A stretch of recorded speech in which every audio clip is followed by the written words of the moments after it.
හරි දැන් මං කිව්වේ DC කරන්ට් එකක් ගත්තාම කරන්ට් එක ධාරාවේ දිශාව අපි සැලකුවොත් එක පැත්ත ධන කියලා දිගටම ධන පැත්තට විතරයි යන්නේ. දැන් ඕල්ටර්නේටිං කරන්ට් එකේ තියෙන ලක්ෂණය තමයි අපිට කියන්න බෑ ධාරාව දිගටම යන්නේ මොන පැත්තටද කියලා.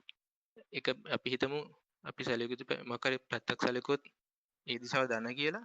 එක අවස්ථාවකදී ඒ දිශාවට කරන්ට් යනවා අනිත් අවස්ථාවේදී ඊට ප්‍රතිවිරුද්ධ දිශාවට කරන්ට් යනවා. එතකොට අපි ඒක ප්‍රස්ථාරකින් යන්දොත් අපි මෙන්න මේ තියෙන ප්‍රස්ථාරේ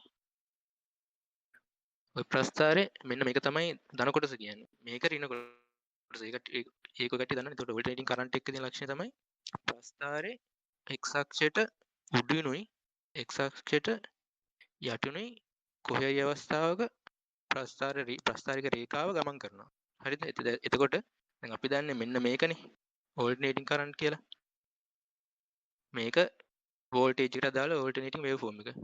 තව AC වේව් ෆෝම් කියලා මෙහෙම වෙන්නත් පුළුවන්. මෙහෙම මේ ප්‍රස්ථාරෙත් හරි. මොකද ප්‍රස්ථාරේ ධන කොටසටත් යනවා ඍණ කොටසටත් යනවා. එතකොට අපි මෙහෙම ගත්තොත් පොඩ්ඩ මං අඳිද්දි මේ ස්ක්‍රීන් එක පොඩ්ඩ හදාගන්න. මෙන්න මේක. මෙන්න මේක ගත්තොත් ඔන්න ඕක ඕල්ටර්නේටිං කරන්ට් එක නෙමෙයි. මොකද ඒකේ අර මං කියපු ලක්ෂණේ නැහැ. ඒ කියන්නේ ධන පැත්තටත් යන්න ඕනේ ඍණ පැත්තටත් යන්න ඕනේ. දැන් මේකේ තියෙන ධන පැත්තට විතරයි. ඍණ පැත්තට ගිහිල්ලා නැහැ. ඒතකොට මේක ඕල්ටර්නේටිං කරන්ට් එකක් වෙන්නේ නැහැ. සමහර වේව් ෆෝම්ස් තියෙනවා මෙහෙම. ඕල්ටර්නේටිං කරන්ට් කියවපුවාම සන්තතික විචලනය වෙන්න ඕනේ නැහැ. මෙහෙම වෙන්නත් පුළුවන්. මෙහෙම කැඩි කැඩි යන්නත් පුළුවන්. මෙහෙම. මෙන්න මේ ඔක්කොම ඕල්ටර්නේටිං වේව් ෆෝම්ස්. හරිද? ඒක පැහැදිලිනේ කට්ටියට? හරි. එතකොට DC කියන එක අපි A level කාලේදී දන්නේ DC කියන්නේ මෙන්න මෙහෙම. මෙන්න මේක. සරල ධාරාව. ඒ කියන්නේ නියත අගයක් තියෙන කරන්ට්. එතකොට මෙන්න මේක AC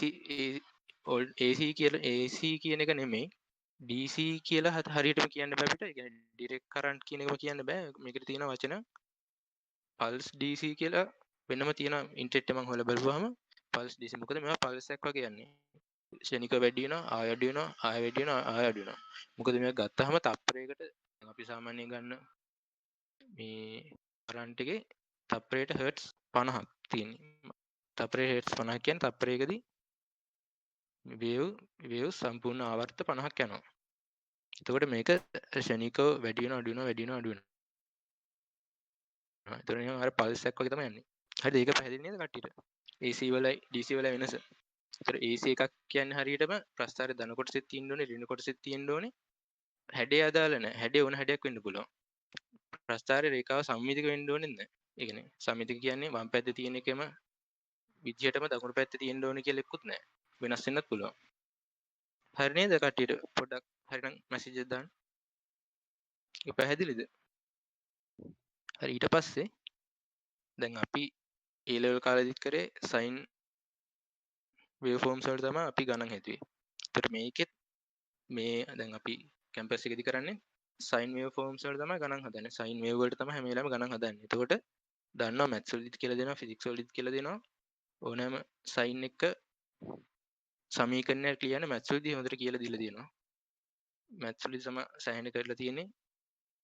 එතකොට ප්‍රස්ථාරය ඇඳලා තියෙනවා. ඒ කියන්නේ සමීකරණ දුන්නාම ප්‍රස්ථාරය ඇඳලා තියෙනවා. ප්‍රස්ථාරය දුන්නාම සමීකරණ හොයලා තියෙනවා. එතකොට අනිවාර්යයෙන්ම කට්ටිය මෙන්න මේ පදය දැක්ක ගමන් ඔය කට්ටිය දන්නවා මොකද්ද මේකෙන් කියන්නේ කියලා. අපි මුලින්ම ගමු මෙන්න මේක. මේ කියන්නේ Vm sin omega t. එතකොට omega කියන්නේ කෝණික ප්‍රවේගය. t කියන්නේ අපි සලකන කාලය. t වට අගයන් දදා තමයි වේව් ෆෝම් එකේ අගයේ ඉන්ස්ටන්ටේනියස් වැලියු එක අපි හොයන්නේ. එතකොට මේකේ ලක්ෂණයක තියෙන ඔච්චරනේ. ඔමේගායි t විතරයි තියෙන්නේ. Vm කියන්නේ මැක්සිමම් වැලියු එක. කියන්නේ පීක් වැලියු කියලා තමයි අපි ඔකට කියන්නේ. කියන්නේ ප්‍රස්ථාරේ ගන්න පුළුවන්. ඒ කියන්නේ ධන පැත්ත හරි ඍණ පැත්ත හරි ගන්න පුළුවන් උපරිම වැලියු එක තමයි Vm කියන්නේ. එතකොට දැන් මේ තියෙන වෝල්ටේජ් ප්‍රස්ථාරයනේ. කරන්ට් එකට මේ විදිහට තමයි ප්‍රස්ථාරය එන්නේ. එතකොට දැන් මෙන්න මේ සමීකරණ ගත්තාම මෙතන 5 කියලා තියෙනවා. එතන 5 කියලා කියන්නේ අපි දන්නවා ෆේස් ඇන්ගල් නැත්තම් කාලාරම්භ කෝණය තමයි ඒ තියෙන්නේ. කාලාරම්භ කෝණය කියන්නේ අපි සාමාන්‍යයෙන් සලකන්නේ t කියන එක බිඳුව වුණාම ප්‍රස්ථාරයේ කෝණය. කියන්නේ ප්‍රස්ථාරයේ අගයට අදාළ කෝණය. කියන්නේ t සමාන බිඳුව කියපුවාම මෙන්න මේ කෝණයෙන් හැදෙන අගයක් තියෙනවනේ.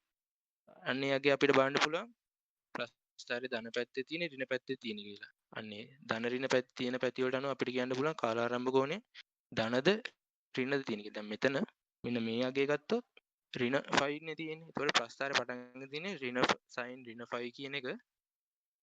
ඒතර ඍණාගයන් එන්නේ sin ඇතුලේ ඍණාගයක් තිබ්බොත් ඍණාගයක් එනවා. එතකොට ප්‍රස්ථාරේ පටන් ගන්න තියෙන්නේ ඍණාගයකින්. හරිද? හරි නේද ඒක? දැන් 5 කියන්නේ කාලාරම්භ කෝණය. හරි. එතකොට මෙතන විශේෂ පද තුනක් තියෙනවා. ෂණික අගය instantaneous value, peak value කියන්නේ උපරිම අගය, mean value කියන්නේ මධ්‍යම අගය. instantaneous value එක කියන්නේ දැන් මේවා මම කියවනේ හැම වෙලාවෙම value එක වෙනස් වෙනවා.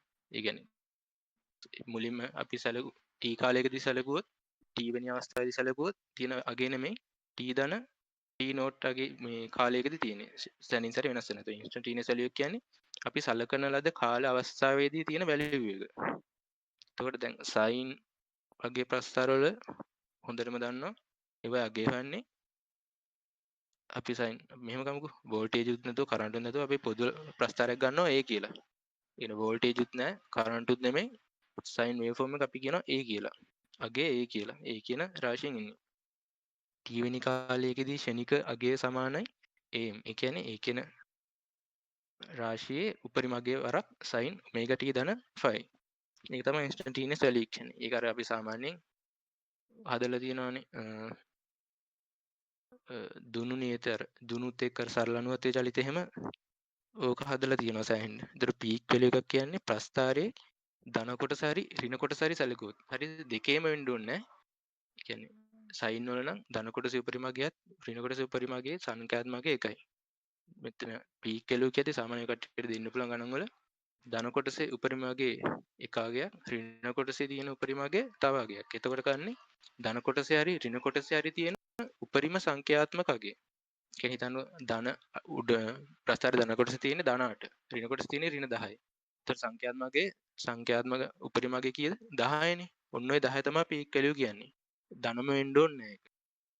දැන් අපි ගන්න sin wave forms වල ධන උපරිම අගය ඍණ උපරිම අගය සමානයිනේ සාමාන්‍යයෙන්. ඒකින්ද කෙලින්ම vm කියලා ගත්තී vm කියන එක අයිති වෙනවා ධන කොටසේ උපරිම සංඛ්‍යාත්මකයට ඍණ කොටසේ පල්ලේ තියෙන සංඛ්‍යාත්මකයට සමානයි.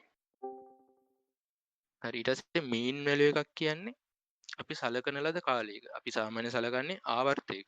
ආවර්තයක් ගත්තාම මෙන්න මේ විචලනය වෙන ප්‍රස්ථාර රේඛා විචලනය වෙනවනේ. අපිට පුළුවන් ඒ ආවර්තය තුළ ප්‍රස්ථාරික රේඛාවේ විචලනය වෙන ආකාරයේ කියමුකෝ මෙහෙම. ප්‍රස්ථාර රේඛා විචලනය වෙද්දී x අක්ෂය සමග සාධනවනේ වර්ගඵලය.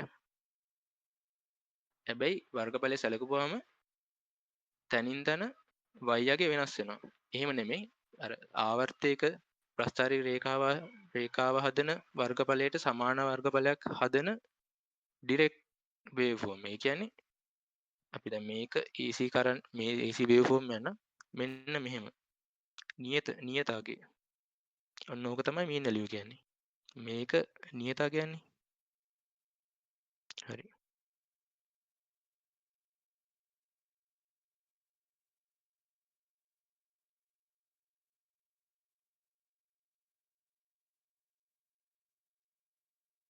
එතකොට mean value එක මෙහෙමයි ගන්නෙ. අපි ගන්නවා alternating current එකේ ආවර්තයක ප්‍රස්ථාරික රේඛාව x අක්ෂය සමග සාධන වර්ගඵලය හොයන අනුකලනය. ඒක ඔය කට්ටිය දන්නවා අනුකලනය කරන්නේ dx කියලා අංශ මාත්‍රය දුරක් කරා අංශ මාත්‍රය වර්ගඵලය හොයන්නේ dx වරක් y අගේ. ඊට පස්සේ අදාළ ආවර්තයට අදාළ කොටස අනුකලනය කරනවා. මේ සීමාව දාලා. එතකොට එනවා මුළු වර්ගඵලය. ඕක බෙදලා ආවර්තයට අදාළ කාලයෙන්. එතකොට මොකද වෙන්නේ? නියත අගයක් එනවා. ඒ නියත අගය කාලයෙන් වැඩි කරාම එන වර්ගඵලයයි ප්‍රස්ථාරික රේඛාව සත්‍ය රේඛාව විචලන වෙලා හැදෙන වර්ගඵලයයි සමාන වෙනවා. ඔන්න ඕක තමයි මධ්‍ය නගය කියන්නේ. එතකොට සයින් වේව් ෆෝම් එකක් ගත්තොත් සයින් එකේ වර්ගඵලයේ දැන් මෙහෙම අනුකලණයෙන් අපි කිසියම් ආවර්තයකට අනුකලනයක් දැම්මොත් ඕක එන්නේ උඩ කොටසේ වර්ගඵලයේ ධන කියලා එනවා. යට කොටසේ වර්ගඵලයේ ඍණ කියලා එන්නේ. එතකොට ඒකට හේතුව තමයි අපි dx වරක් උඩ කොටසේ වර්ගඵලයට දාන්නේ tx වරක් y කියලා. එතකොට y ධන වුණොත් අන්නේ අංශු මාත්‍ර වර්ගඵලය ධන වෙනවා. ඍණ කොටසක් ගත්තොත් dx වරක් y කියලා දැම්මොත් y ඍණ වෙන හින්දා එතන එන්නේ ඍණාගයක්. එතකොට එන්නේ මෙන්න මේ වර්ගඵලයෙන් මෙන්න මේ වර්ගඵලය අඩු වෙලා තමයි සංඛ්‍යාත්මකකේ තමයි එන්නේ. ඒතකොට sin ගත්තාම මං කිව්වා සමමිතිකයි කියලා. සමමිතිකයි කියන්නේ අර වම් පැත්තේ තියෙන හැඩයමයි දකුණු පැත්තේ තියෙන්නේ. එතකොට මොකද වෙන්නේ? ආවර්තයක් ගත්තාම මේ වර්ගඵල දෙක කැපිලා බිඳු වෙනවා. එතකොට සාමාන්‍යයෙන් ඔය සමමිතික කියන්නේ ධනයි ඍණයි සම්මිතික පැත්තට විදියට යන්නේව ගත්තාම හැම වෙලාවෙම මීන් වැලියක බිඳුවයි. හරිද? දැන් එතකොට මෙන්න මේ සමීකරණ ඔකට තේරෙනවනේ. කොහොමද එන්නේ කියලා. 80 වරක් දානවා අදාළ මේ ආවර්තයට අදාළ සීමාව. ඒක බෙදනවා ආවර්ත කාලයෙන්. එතකොට එන්නේ ඒක කාලයකදී තියෙන මධ්‍යන අගය. හරි. ඒකත් හරි. එතකොට මීන් වලයකතර සයින් ආකාරයවට බිඳුව එන්නේ. ඒක ඔය කට්ටිය හදලා බලන්න මේ ව්‍යුත්පන්න කරලා. එවරේජ් ජලය කියන්නේ මෙහෙම දෙයක්. දැන් සාමාන්‍යයෙන් මං කිව්වා වගේ සයින් ආකාර නැත්තම් මෙහෙම මේ වගේ ප්‍රස්ථාරයක් තිබ්බ මෙන්න මේ වගේ ප්‍රස්ථාරයක් තිබ්බ මේ වර්ගඵලයයි පල්ලේ වර්ගඵලයයි සමානයි නම් කැපිලා යනවනේ. ඒ කියන්නේ මේකේ නම් සමානව නෙමෙයි ඇඳලා තියෙන්නේ. සමානව තිබ්බොත් උඩ යට කැපිලා යනවා. ඒතකොට ආයේ මෙන්න මේ කාලයට අදාළ මීන් වැලියු එක බිඳුව එන්නේ. දැන් ඔහම අපිට දැන් අගයක් හොයන්න තිබිලා අගේනවා බිඳුව කියලා. ඒතකොට නිකන් අර තේරුමක් නෑ වගේනේ. අපිට දැන් මීන් වැලියු කියන එක ඕල්ටර්නේටින් කරන්ට් වලට දැන් තේරුමක් නෑ වගේ එකක් ඒක. මොකද හැම වෙලාවෙම බිඳුව එන්නේ. ඒතකොට අපිට කිසිම නිගමනයක් ගන්න බෑ. ප්‍රස්ථාරික රේඛා විචලනය වෙන විදිහ ගැන අපිට කිසිම තේරුමක් ගන්න බෑ ඒකෙන්. බිඳුව එන හින්දා. එතකොට ඒකට වෙනම රාශියක් අත් දක්වලා තියෙනවා එවරේජ් වැලියු කියලා. ඕකෙදි මොකද්ද කරන්නේ? එවරේජ් වැලියු එකෙදි මෙහෙම දෙයක් කරන්නේ. ප්‍රස්ථාරයේ ධන කොටස තියෙනවානේ. ධන කොටස එහෙම්ම තියෙනවා. ඍණ කොටස x අක්ෂයෙන් මේ තල දර්පණ ප්‍රතිබිම්බ x අක්ෂයෙන් උඩට අඳිනවා. අර අපි කරේ මාපාංග ප්‍රස්ථාරන් දින්නේ. එතකොට y සමාන x වල මාපාංග ප්‍රස්ථාරයෙන් දොත් ඍණ පැත්තට යන කොටස එහෙම්ම උඩට ගන්නවානේ. අර x අක්ෂයේ තල දර්පණයක් තිබ්බොත් තල දර්පණය පෙනෙන ප්‍රතිබිම්බේ උඩට අඳින්නේ. අන්න ඒ වගේ තමයි මේකෙත් කරන්නේ. එතකොට මෙන්න මේ රූපේ ගත්තාම මෙන්න මේ හරියට අඬුවනේ මෙහෙම යන්න ඕනේ. ඒතර කරන්නේ මෙන්න මේ කොටස ඕක උඩට ගෙනියනවා මෙන්න මෙතෙන්. මේ කොටසත් උඩට ගෙනියනවා. එතකොට රූපෙන්නේ ඔන්න ඔය විදිහට. මොකක් හරි පැහැදිලි නැති තැනක් තිබ්බොත් කියන්න අනිවාර්යෙන්. එතකොට සයින් වේව් ෆෝම් එක එවරේජ් වැලියු එකට සූත්‍රය දාන්නේ මෙන්න මේ විදිහට. කොහොමද? මේ තියෙන්නේ ඇත්තරම ධන කොටසට තියෙන අපි හොයන්නේ මීන් වැලියු එක හැබැයි ඉස්සලා. අන්නේ මීන් වැලියු එක හොයන විදිහම තමයි ධන කොටසට දාන්නේ. ඒ කියන්නේ ඉස්සලා දැම්මේ සම්පූර්ණ ආවර්තකනේ. ඒතකොට මෙතන දාලා තියෙන ආවර්තයෙන් භාගයකට. මොකද ආවර්තයෙන් භාගයක් ධන උඩ පැත්තට තියෙනවා. ඉතුරු භාගයේ තියෙන ඍණ පැත්තට. ඒතකොට ධන පැත්තට තියෙන එකට අපිට මොනවත් වෙනසක් කරන්න ඕනේ නැහැ. වෙනසක් කරන්න ඕනේ නැති හින්දා මෙන්න මේකම ඒක නෙමෙයි. මෙන්න මේකම මෙතෙන්ද මෙන්න මේ විදිහට දානවා. ඊට පස්සේ දැන් ඉස්සෙල්ලා ප්‍රශ්නේ උනේ කෙලින්ම ආවර්තයටම අනුකරණ දැම්මොත් ඍණ පැත්තෙන් එන කොටසෙන් ඇවිල්ලා මේ බිඳුව වෙන එකනේ එන්නේ. එතකොට ඍණ කොටස වෙනම ගන්නවා. ඊට කියන්නේ හරියටම ආවර්තන භාගයනේ. මෙන්න මේ තියෙන සීමාව ඉතුරු ආවර්තන භාගයට දාලා තියෙන්නේ. එතකොට ඒකදි කරන්නේ දැන් එතන වර්ගඵලයේ ඍණ වෙන හින්දා ඍණ එක අයින් කරන්න ඍණෙන් වැඩි කරනවා. එතකොට මෙන්න මෙතන ඍණ එකෙන් වැඩි වෙලා මේක කොහොමද ධනාගයක් එන්නේ? ඕක ධනාගයක් එන්නේ. දැන් මෙතන ඍණාගයක් එන්නේ. ඍණ කියන එක මේ ඍණෙන් වැඩි වෙලා ආය ධනාගයක් එනවා. මෙන්න මේ සම්පූර්ණ කොටසින්ම. එතකොට ඔතන එන්නේ ධන වර්ගඵල දෙක එකතුවක් එන්නේ. එතකොට ප්‍රශ්න දු වෙන්නේ නැහැ. එතකොට ඕක තව ටිකක් සුළු කරාම මෙන්න මෙහෙම එනවා. ඕක සුළු කරාම ඒක ඔය කට්ටිය සුළු කරලා බලන්න.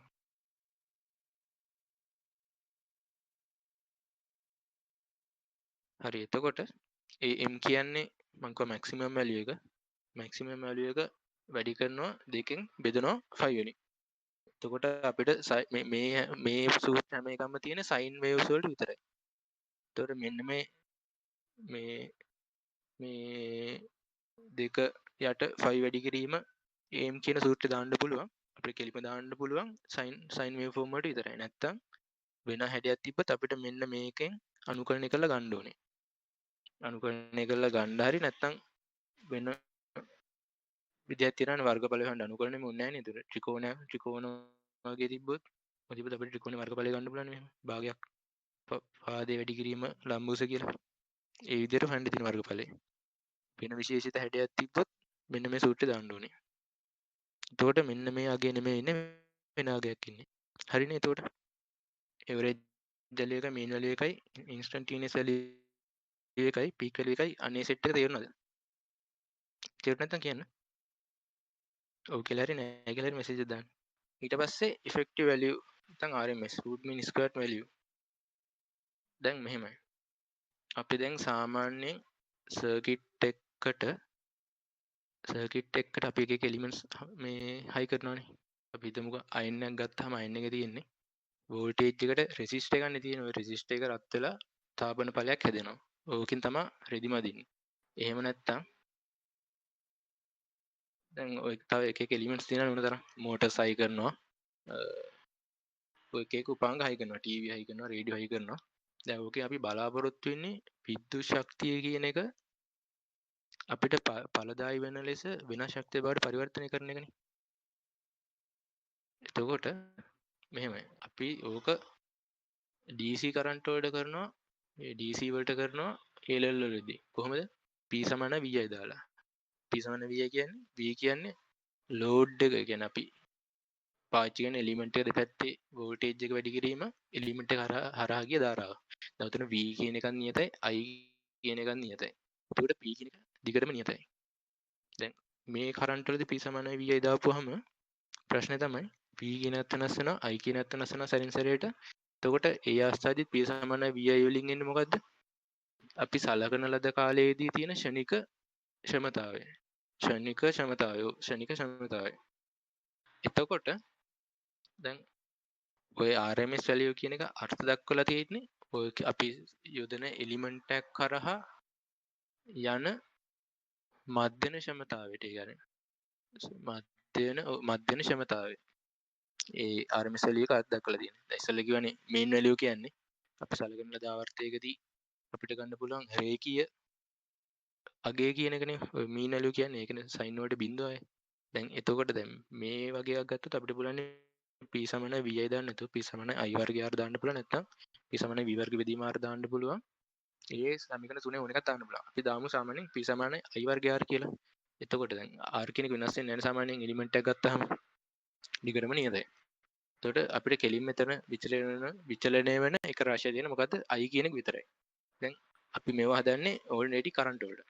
එහෙම ගත්තාම I කියන එක එන්නේ sin වල ප්‍රස්ථාරයනේ. දැන් එතකොට I වර්ගය කියලා ආවම sin වර්ගයේ ප්‍රස්ථාරයක් එන්නේ.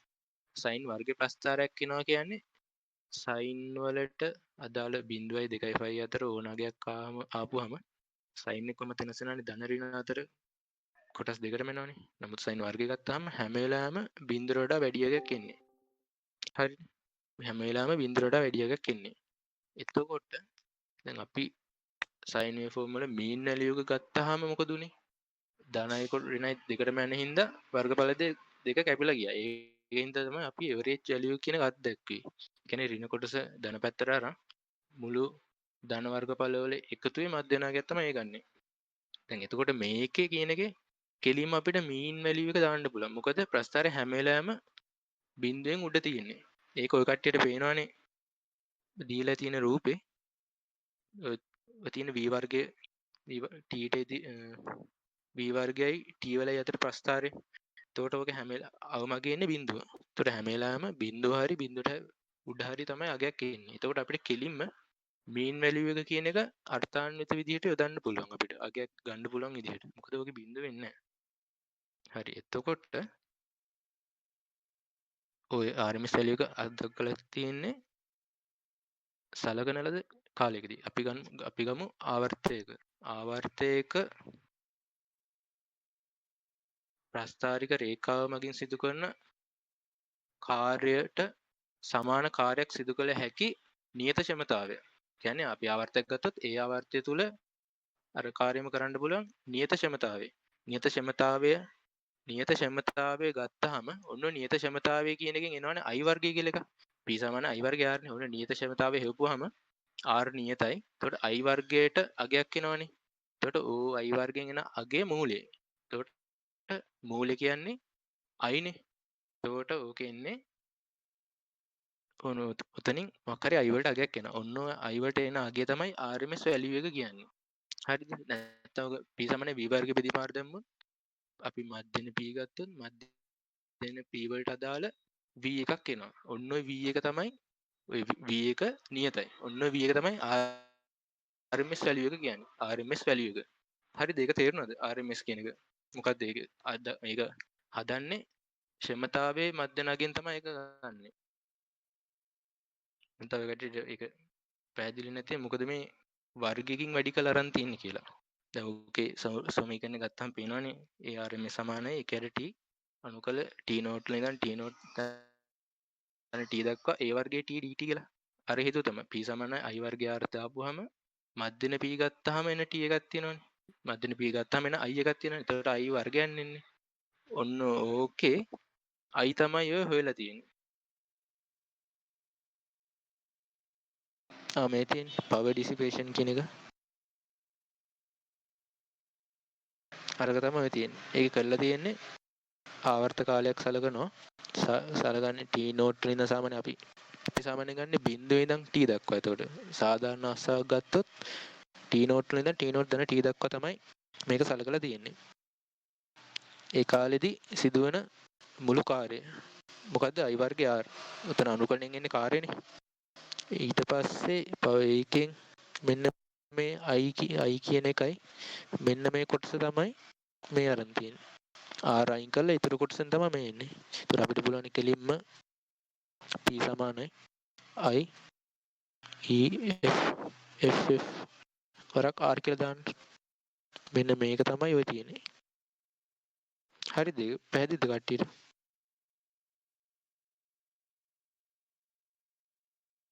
හරිද? පැහැදිලිද?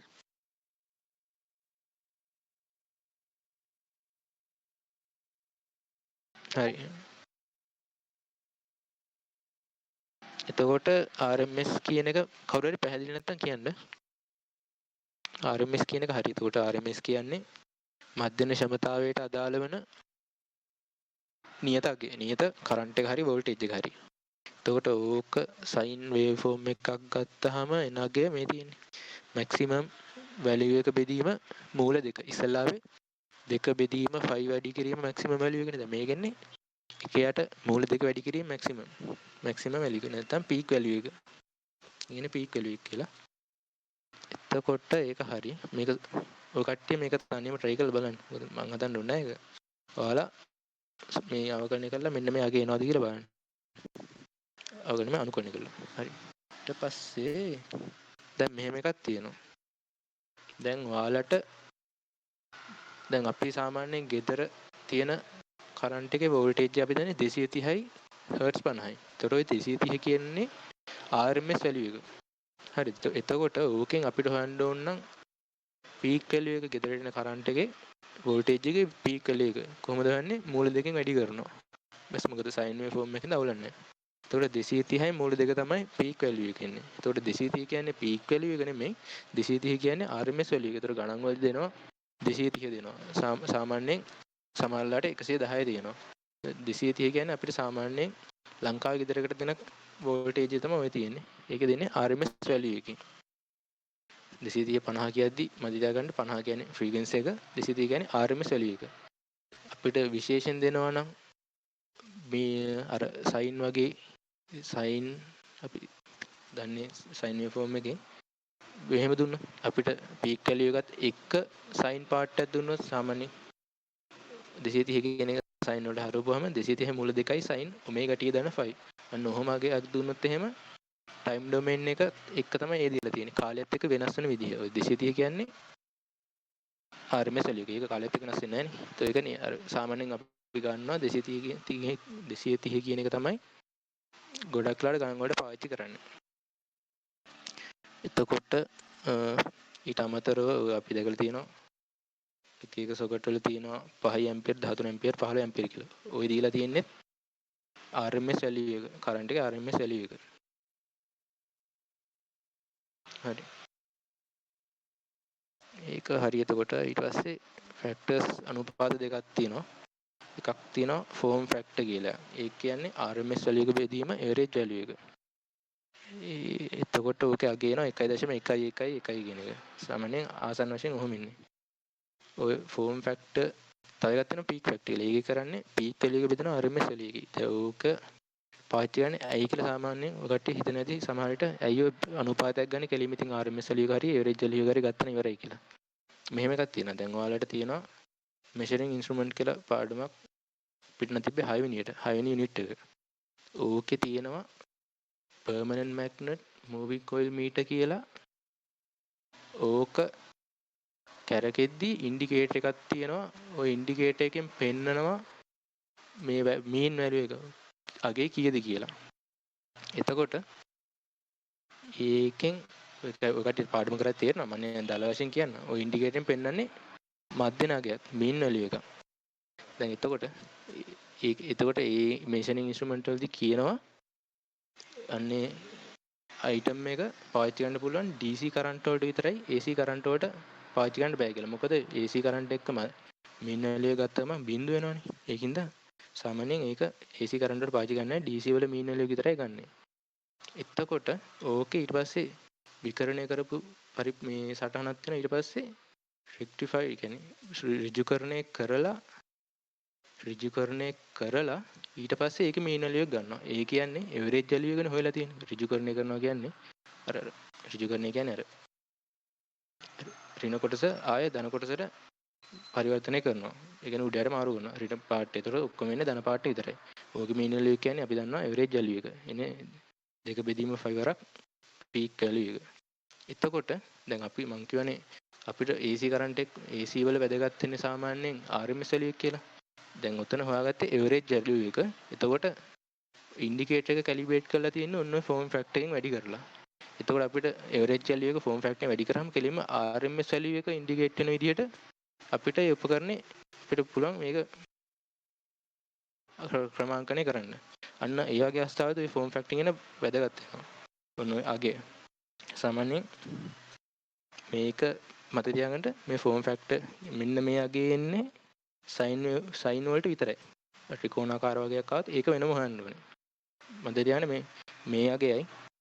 මේ අගයයි එන්නේ සයින් වලට විතරයි. සයින් වේව්ෆෝම් වලට විතරයි. වෙන එකට පාවිච්චි කරන්න බෑනේ මොකද අපි අනුකරණය කරේ සයින් නේ. එතකොට ඔය අගයන් දෙක ඉන්නේ සයින් වලට විතරයි. හරි එතකොට ඒ පාර්ට් එක හරි එතකොට චූටි කැලක් තියෙනවා. ඇයි මේ සයින් වේව්ෆෝම් ගන්න කියලා. මේ පවර් ඇප්ලිකේෂන් කියන්නේ මේ භාවිතවලද. එකක් තමයි සාමාන්‍යයෙන් අපි කරන්ට් එක ජෙනරේට් කරන්නේ ජෙනරේටර්ස් වලින් ඒවා වැඩ කරන්නේ ස්ටීම් එකෙන්. ජල විදුලි බලාගාර වෙන්න පුළුවන්. ගොඩක් ලාට ස්ටීම් ජල විදුලි බලාගාර නම් කෙලින්ම ඩයිනමෝ එක කරගෙනවා. ඊට පස්සේ න්‍යෂ්ටික බලාගාර වල තාප බලාගාර ඔය ගල් අඟුරු අනම්මනම් ඒව කරන්නේ වතු හිමාලය රත් කළ ඩයිනමෝ එක කරකන එකනේ. ඒකට අපි දන්නවා චුම්බක ශේෂ්ත්‍ර පාඩමේදී ඒලෙලෝදි කරා ওই වගේ ඩයිනමෝ එකක් කරකෙද්දි ඔය ඕක හැදෙන්නේ චුම්බක ප්‍රේරණයනේ. එතකොට එන්නේ ඕකේ ප්‍රත්‍යාවර්ත ධාරාව. ඒතර ඕක හැදෙන්නේ සයින් වේව් ෆෝම් එකක් තමයි එන්නේ ඕකයි. ප්‍රත්‍යාවර්ත ධාරාවක් එන්නේ. එතකොට මේක ඒ වලින් කියනවා සයින් වෝල්ටේජ්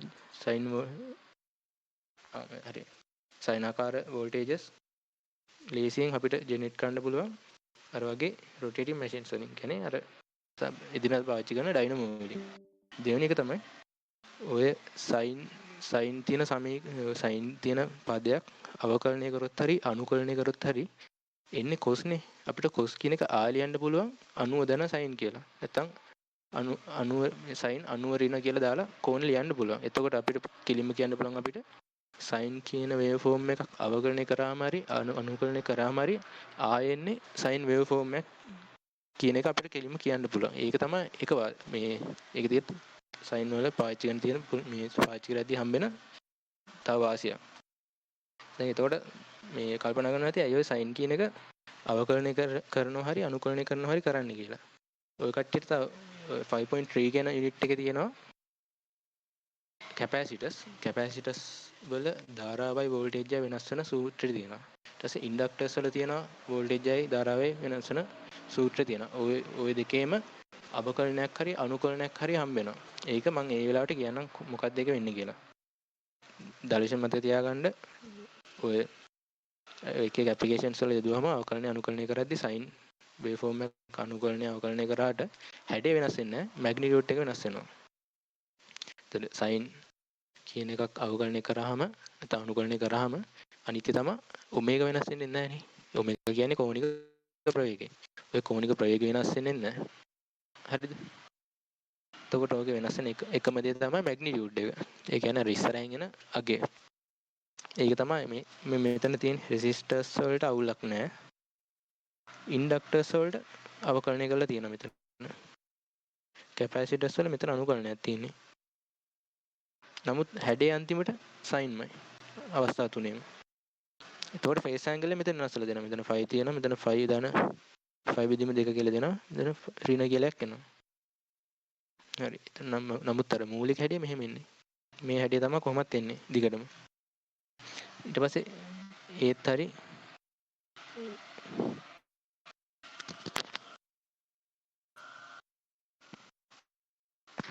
එතකොට C වලට ගියොත් අනිත් ලක්ෂණය තමයි සයින් වේව් ෆෝම් දෙක එකතු කරාට ආයෙත් එන්නේ සයින් වේව් ෆෝම් එකක්ම එන්නේ. මොකද මේකේ සුළු කරලා තියෙනවා ආයෙත් සයින් අගයක්.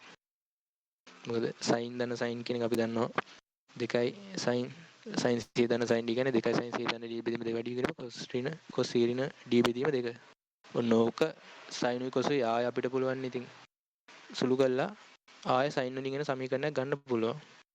එතකොට අන්න ඒක තමයි තව වාසියක් තියෙන්නේ. එකතු කරාට හරි අඩු කරාට හරි සයිනාකාර හැඩේ වෙනස් වෙන්නේ නැහැ. හරි ඊට පස්සේ ඊළඟ එකට ගියොත් හතරවෙනි පිටුවට ඊට පස්සේ මෙහෙම එකක් කියලා තියෙනවා. ආවර්තිය නමුත් සයිනාකාර නොවන වේව් ෆෝම් එකක්. අපිට පුළුවන් කැලිය වලට කඩන්න කොහොමද මූලිකය. ඒ කියන්නේ සයිනාකාර හැඩයක් තියෙන මූලිකය සහ ඒවයේ ඒ කියන්නේ මූලික කියන්නේ ෆන්ඩමෙන්ටල් එක. හාමොනික් කියන්නේ ප්‍රසංවාද. අර අපි එළවදි කරේ පළවෙනි උපරිතාණය දෙවෙනි උපරිතාණය දෙවෙනි ප්‍රසංවාද අන්න ඒ වගේ තමයි ප්‍රසංවාද කියන්නේ. ඒක තමයි අනිත් එක. ඊට පස්සේ E වලින් කියනවා අපිට පුළුවන් සයින් වේව් ෆෝම් එකක් මේ රිප්‍රසන්ට් කරන්න කොහොමද projections of a rotating phase. ඒ කියන්නේ කැරගෙන මෙහෙම තිබ්බොත් මේ ෆ්‍රේස් එක මෙහෙම කැරකුවොත් මෙන්න මේ y දිශාවට තියෙන එක කාලයකදී y දිශාවට තියෙන අගය අපිට පුළුවන් මෙහෙම කරන්න. ඔන්න ඕක තමයි කියන්නේ. මේ මේක කැරකෙද්දි x අක්ෂයේ ඉඳන් y දිශාවට තියෙන දුර කාලයත් එක්ක විචලනය වෙන එක තමයි මේ තියෙන්නේ. ඒ කියන්නේ rotating phase එකේ අපිට පුළුවන් ඒක ප්‍රොජෙක්ෂන් එකෙන් sine waveform එකක් හදන්න. ඒක තමයි E වලින් කියන්නේ. හරි එතෙන් එනකම් පැහැදිලිද? මොනවද ඒකේ වාසි කියලා? phasor representation and complex representation. ඔන්න ඕක වැදගත් වෙනවා. ඕකෙදි කලින් දන්නේ නැති අලුත්ම දෙයක් තියෙනවා උතන. මේක සාධනයක් නෑ. කෙලිම මතක තියාගන්න. සාධනය කරන විදි තියෙනවා. නමුත් ඒක අපිට උගන්වන්නේ නෑ. මෙන්න මේක ඔයාලා මතක තියාගන්න. E දන්නවනේ. E J theta අපිට ලියන්න පුළුවන්.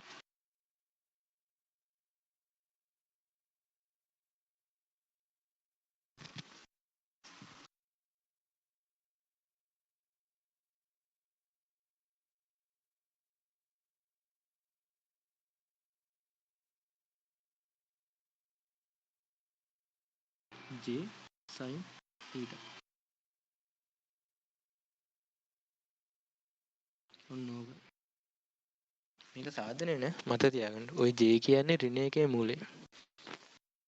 මතකද මැත්ස් වලදී කීවා මේ ඔය කම්ප්ලෙක්ස් නම්බර්ස් කරද්දි ඔය ඍණ එකේ මූලික කියන එක ගොඩක් භාවිත කරනවා ඉන්ජිනියරින් වල ඉලෙක්ට්‍රිකල් පාර්ට් වලදී. ඔය ඍණ එක කියන එක මෙහෙමයි. එතකොට මේකේ තීටා cos තීටා දන්න j sin තීටා කියලා එනවා. ඒක මතක තියාගන්න කට්ටිය. ඉතින් අපිට පුළුවන් r j තීටා කියන එක ලියන්න පුළුවන් r cos තීටා දන්න jr sin තීටා. හරි. මේ තියෙන්නේ ඒක. තීටා කියන එක අපිට ඔමේගා t කියලා ලියා ගන්න පුළුවන්. ඊට පස්සේ දැන් අපි සාමාන්‍යයෙන් alternating waveform එකක් දෙන්නේ මෙහෙමනේ. වෝල්ටේජ් එක ගත්තොත් Vt සමානයි Vm sin omega t කියලා. ඒක මෙන්න මේ කොට මෙන්න මේකෙන් අදාළ වෙන්නේ මෙන්න මේ පාර්ට් එකනේ. මේක අයින් කරොත් මෙන්න මේකනේ මෙහෙම තියෙන්නේ නේ. ඒ කියන්නේ අපි දන්නවනේ කම්ප්ලෙක්ස් නම්බර්ස් වල කරනවානේ ඉමේජිනරි පාර්ට් එකයි රියල් පාර්ට් එකයි කියලා. දැන් ඕකෙන්නේ sorry cos නෙමෙයි ඒක sin. ඔය sin එක කියන්නේ මෙන්න මෙතන. මේක ගත්තාම මේ sin. sin එක ඔය r sin θ කියන එක අපිට අනුරූප කරන්න පුළුවන් මෙන්න මේකට. එතකොට මේක රියල් පාර්ට් එක මේක ඉමේජිනරි පාර්ට් එක. එහෙම ගත්තාම අපිට කියන්න පුළුවන් Vt Vm sin omega t කියන අපිට කියන්න පුළුවන් Vm e j omega t කියන එකේ ඉමේජිනරි පාර්ට් එක. ඉමේජිනරි පාර්ට් එක කියන්නේ j අයින් කරාම එන අගේනේ.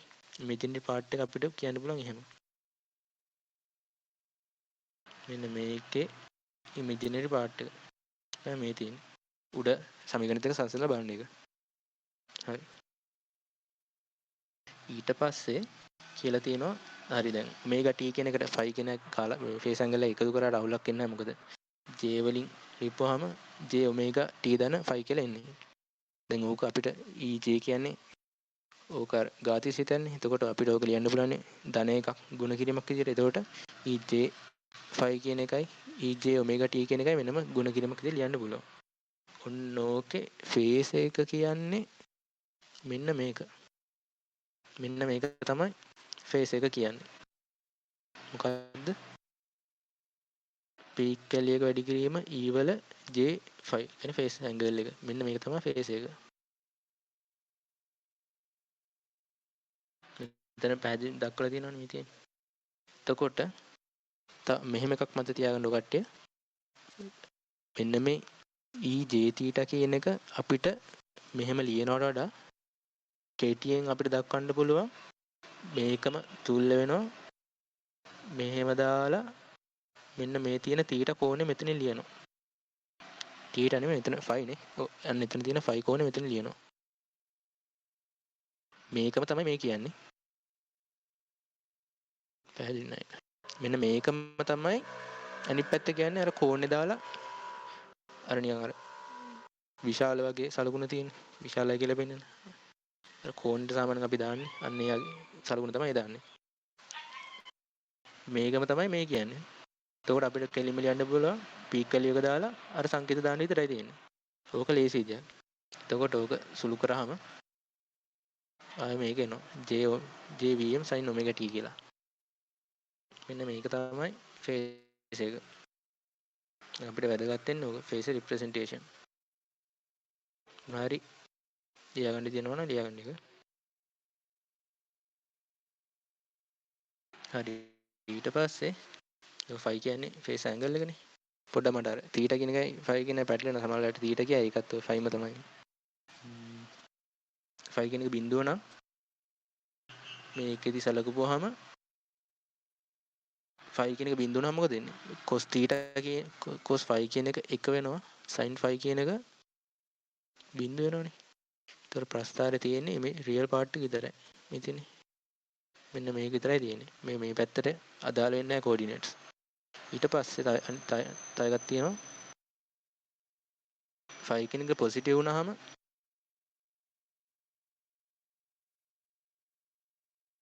ෆයි කියන එක පොසිටිව් වුණොත් cos ෆයි වලට අගයක් තියෙනවා sin ෆයි වලට අගයක් තියෙනවා. එතකොට කෝඩිනේට්ස් එන්න ඕනේ මෙන්න මෙහාට දුරක් යනවා. කෝඩිනේට්ස් එන්න ඕනේ එතනයි මෙහාටත් යන්න ඕනේ. එතකොට ඒ අගය ගත්තාම මෙන්න මේ අගය තමයි එන්නේ. ඒක තමයි මෙයා කරලා තියෙන්නේ. රියල් පාර්ට් එකටත් අයිති ඉමේජිනරි පාර්ට් එකටත් අයිති. ඊට පස්සේ 5 කියන නෙගටිව් වුණාම ෆේස් ඇන්ගල් එක නෙගටිව් වුණාම එතකොට රියල් පාර්ට් එක කොහොමත් අවුලක් නැහැ. 5 නෙගටිව් වුණාම cos 5 කියන එක දැන් cos ඇතුලේ ඍණ තිබ්බට අවුලක් නැහැ නේද? කොහොමත් ධන වෙනවනේ. cos ඍණ 5 කියන්නේ cos 5ම තමයි. එතකොට මේක ධන sin ඍණ 5 කියන එක ඍණ sin 5 කියලා අපිට ලියන්න බෑ. ඒක ඍණ වෙනවා. එතකොට ගත්තාම මෙන්න මෙහෙම ඉන්නේ. මෙන්න මේ වගේ. මේ පැත්තට. හරි. දැන් ඊට පස්සේ ওই ෆේසස් දෙයක් සංසන්දනයේ ඊළඟට තියෙන්නේ. හරි. මෙහෙම ගමු. මම ඒක වෙනම අඳින්නම්. මේක රියල්. ඒක ඉමේජිනරි. එක ෆේස් එකක් තියෙනවා මෙහෙම. මේ පැත්තට. ඒක අපි කියමු 5 1 කියමු. අනිත් එක මෙහෙම තියෙනවා. ඒක අපි කියමු x අක්ෂයෙන් තියෙන දුර මේ කෝණය 5 2 කියලා. මේක v1 මේක v2. හරිද? ඊට පස්සේ අපිට පුළුවන් සංසන්දනය කරන්න v2 තියෙන v1ට සාපේක්ෂව කොහොමද? v1 තියෙන v2ට සාපේක්ෂව කොහොමද? දැන් ওই සාපේක්ෂව කියන්නේ මෙහෙමයි. සාපේක්ෂව ගන්නෙ කෝණය. දැන් අපි දන්නවා මැත්ස් වලදී කෝණ ලකුණු කරන්නේ වාම ආවර්තව. එතකොට මෙන්න මේ රූප බැලුවම අපිට කියන්න පුළුවන් phi 1 කියන එකට වඩා phi 2 වැඩි විශාල කෝණයක් කියන එක කියන්න පුළුවන්. එතකොට අපි අර සලකන සම්මත ආකාරයෙන් ගත්තාම phi 2 කියන එක phi 1කට වඩා වැඩි. එතකොට අපිට කියන්න පුළුවන් v2 කියන එක phi 2 ඍණ phi 1 කෝණයකින් v1කට වඩා ඉස්සරහින් ඉන්නේ. ඒක අපි ඉංග්‍රීසියෙන් කරනවා v2 is leading v1 by 5 angle.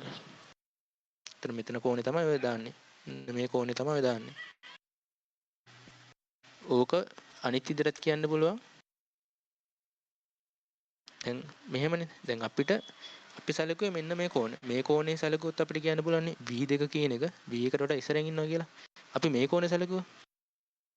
මෙන්න මේ මහ කෝණේ සැලකුවොත් මොකද වෙන්නේ? මෙන්න මේ මහ කෝණේ සැලකුවොත් v1කට වඩා v2 පිටිපස්සෙන් ඉන්නේ. මේ පැත්තට කැරකෙද්දි. මේ පැත්තට කැරගෙනවා සැලකුවොත් මෙන්න මේ මහ කෝණේ සැලකුවොත් v1කට වඩා v2 පිටිපස්සෙන් ඉන්නේ. එතකොට අපිට එහෙම ලියන්න පුළුවන් v1 is leading v2 by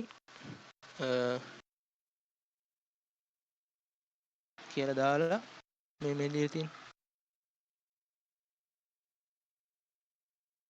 මේ දාලා මෙන්න මේ කෝණේ දාන්න පුළුවන් අපිට. කීයද? 360 ඍණ 5 2 ඍණ 5 1 කියලා. එහෙමත් ලියන්න පුළුවන්. කොහොම ලියුවත් අවුලක් නැහැ. දැන් අපිට දැන් ඉස්සෙල්ලා මම අවස්ථා දෙකටම ගියේ ලීඩින් කියලා. අපිට මෙහෙම කියන්න පුළුවන් v1 කියන එක v2 කට වඩා පිටිපස්සෙන් ඉන්නේ කියලා. ඒතකොට කියන්නේ v1 is lagging v2 by 5 2 minus 5 1. එහෙම කියන්නත් පුළුවන්. නැත්නම් v2 කියන එක v1 කියන එක ලැග් කරනවා මෙන්න මේ කෝණේ ගත්තාම ඒ විදිහට කියන්න පුළුවන්. ඒ දෙකම හරි කියන විදිහට. හරි. ඒකට අපි සාපේක්ෂ සංසන්දනය කරා කොහොමද එන්නේ කියලා. සාමාන්‍යයෙන් දැන් බස් දෙක රේස් එකක් ඇද්දි අපි කියන්නේ අපි සාමාන්‍යයෙන් කියනවා මේ බස් එකට වඩා තප්පරයකට මීටර් 10ක් වැඩියෙන් යනවා. ඒකද කියන්නේ කෙලිම වේගය කියන්නේ. දැන් මේකද කියන්නේ කෝණේ කොච්චරක් ඉස්සරහින්ද පිටිපස්සෙන් ඉන්නේ කියලා. මේ ෆේසස් වල තියෙන විශේෂත්වය ඒකයි. මේ තියෙන්නේ. phase is somewhat similar to vector. ඒ කියන්නේ vector එකට phase කියන එක සමානයි. තරමකින් සමානයි. වෙනස තියෙන්නේ අපි සාමාන්‍යයෙන් ගන්න vector එක. ඒ කියන්නේ දෛශිකයක භෞතික අවකාශයේ දිශාවක් තියෙනවා. නේ? භෞතික අවකාශයේ දිශාවක් තියෙනවා. උතුර කියන්න පුළුවන්, දකුණු කියන්න පුළුවන්, නැගෙනහිර කියන්න පුළුවන්, බටහිර කියන්න පුළුවන්. නමුත් මේ ෆේසස් වල තියෙන ලක්ෂණය තමයි මේවයි දිශාවක් නැහැ. මොකද මේක තියෙන්නේ අපි අර දිශාව අපිට දිශාවක් කියන්නේ මේ ෆේස් එක පිහිටීම අපිට කියන්න පුළුවන් ඇන්ගල් එකකින්. අපි සලකන රිෆරන්ස් ඩිරෙක්ෂන් එකට කොච්චර ඇන්ගල් එකකින්ද මේක තියෙන්නේ කියලා. ඒක තමයි සාමාන්‍ය වෙක්ටර් එකයි ෆේස් එකයි තියෙන වෙනස. ෆේස් එක අපිට කියන්නේ මේ වෙක්ටර් එකක් අපිට කියන්න පුළුවන් කෙලින්ම උතුරට තියෙනවා, දකුණට තියෙනවා, නැගෙනහිරට තියෙනවා එහෙම කියන්න. නමුත් මේකක් එහෙම කියන්න බෑ. මේක සාපේක්ෂව දෙන්නේ කෝණයට සාපේක්ෂව තමයි මේක සලකන්නේ. එතකොට මේ ෆේසස් දෙකට වඩා තියෙද්දි මෙහෙම හිතන්න. දැන් ওই ෆේස් කියනවා කාලයත් එක්ක වෙනස් වෙනවනේ. ඒ කියන්නේ ඕක අපි ගන්නෙ කෝණය. t t සමානයි t නෝට් කාලෙකේ තියෙන එක නෙමෙයි t සමානයි t නෝට් ධන t1 කියන කාලෙකෙත් තියෙන්නේ. එතකොට අපි හිතන්නකො ෆේසස් දෙකක් තියෙනවා. ඒවා කැරගෙද්දි එකම ඔමේගා තියෙන්නේ. එකම ඔමේගා තියෙනවා කියන්නේ සාමාන්‍ය අපි බස් දෙකක් යනවා නම් බස් දෙකේම සමාන වේගෙන් යනවා වගේ කතාවනේ ඔය කියන්නේ. එතකොට අපි හිතමු එක බස් එකක් ඉස්සරහ යනවා අනිත් බස් එක පිටිපස්සෙන් තියෙනවා කියලා. ඒකට පිටිපස්සේ බස් එකේ ඉන්න එක්කනට පේන්නේ ඉස්සරහා බස් එක නිශ්චලයි වගේ. කියන්නේ එයා සමුදේශ රාමුවට සාපේක්ෂව නිශ්චලයි වගේ තමයි පේන්නේ පිටිපස්සේ. ඒතර ඉස්සරහ එක්කනට පේන්නේ හැම වෙලාවෙම පිටිපස්සේ බස් එක කිසියම් දුරකින්, ඒ කියන්නේ කිසියම් නීත දුරකින් පිටිපස්සෙන් තියෙනවා වගේ. එතකොට මේකෙත් එහෙමයි ෆේසස් කැරකෙද්දි දෙකම එකම සේම් ඇන්ගුලර් ස්පීඩ් එකකින් කැරකෙනවා නම් එතකොට මොකද වෙන්නේ? පිටිපස්සේ ඉන්න ෆේස් එකට පේන්නේ හැම වෙලාවෙම ඉස්සරහින් තියෙන ෆේස් එක තමාට වඩා මෙන්න මෙච්චර කෝණකින් හැම වෙලාවෙම ඉන්නේ කියලා. එතකොට අපි මෙහෙම කිව්වා ෆේසස් තුනක් තියෙනවා තුනම කැරකෙන්නේ එකම ස්පීඩ් එකකින්. එකම කෝණික ප්‍රවේගයෙන්. අපි හිතමුකෝ මෙහෙම. එතකොට ඒ කියන්නේ එක එක්කෙනා වෙනම ගත්තොත් එයාට සාපේක්ෂව අනිත් දෙන්නගේ පිහිටීම එකමයි. එතකොට අපි එක්කෙනෙක් හිතමු රිෆරන්ස් ෆේස් එක කියලා. ඒ කියන්නේ අපි එයාව නිශ්චල කරනවා. එයා කරගෙන දෙන්න තු නිශ්චල කරනවා. එතකොට අනිත් දෙන්නගේ පිහිටීමත් නිශ්චල කරපු එක්කනට සාපේක්ෂව නිශ්චලයිනේ. අන්න ඒක තමයි මේ තියෙන්නේ. ෆේසස් එකම ඇන්ගුලර් ෆ්‍රීකවන්සි එකකින් කරගෙනවා නම් no relative motion between the faces. එතකොට if we fix the reference phasor in a particular reference direction then all other faces moving at the same angular frequency. හරි. එතකොට මෙහෙම ගත්තොත් මේ ෆේස් එක මෙතන තියෙනවා. ෆේසස් හතරක් තියෙනවා. මේක තමයි අපි සලකන රිෆරන්ස් එක. මෙන්න මෙයාට සාපේක්ෂව තමයි අනිත් ෆේසස් සලකුණු ගන්න කොහෙට තියෙන කියලා. එතකොට මෙයාට සාපේක්ෂව නිශ්චලයි කියන්නේ මේ තුනම. දැන් මෙයා නිශ්චල කරා කියන්නේ අපිට සාපේක්ෂවත් මේ ඔක්කොම නිශ්චලයි. අන්න ඒක තමයි අන්තිම මේ පේලින් කියන්නේ. අන්තිම ඡේදය. හරි දෙක පැහැදිලිද? හරි. ඊට පස්සේ ෆේස් ඩයග්‍රෑම්. ඉස්සලා කිව්වා මම ෆේසස් කියලා. එහෙමයි ෆේසස් වර්ග දෙකක් තියෙනවා. එකක් මං කිව්ව ෆේසස් එක. ඒක වැඩි පාවිච්චි කරන්නේ නැහැ ඝන රූප අඳිද්දි. දැන් කියන එක තමයි වැදගත් වෙන්නේ. මේ පේපර් එකේ ප්‍රශ්න වලට. මේක කියන්නේ ෆේස් ඩයග්‍රෑම් කියලා වැඩි කියන්නේ. ෆේස් ඩයග්‍රෑම් ගත්තාම ඒකේ ෆේසස් අඳින විදියයි අරක ෆේසස් අඳින විදිය වෙනස්.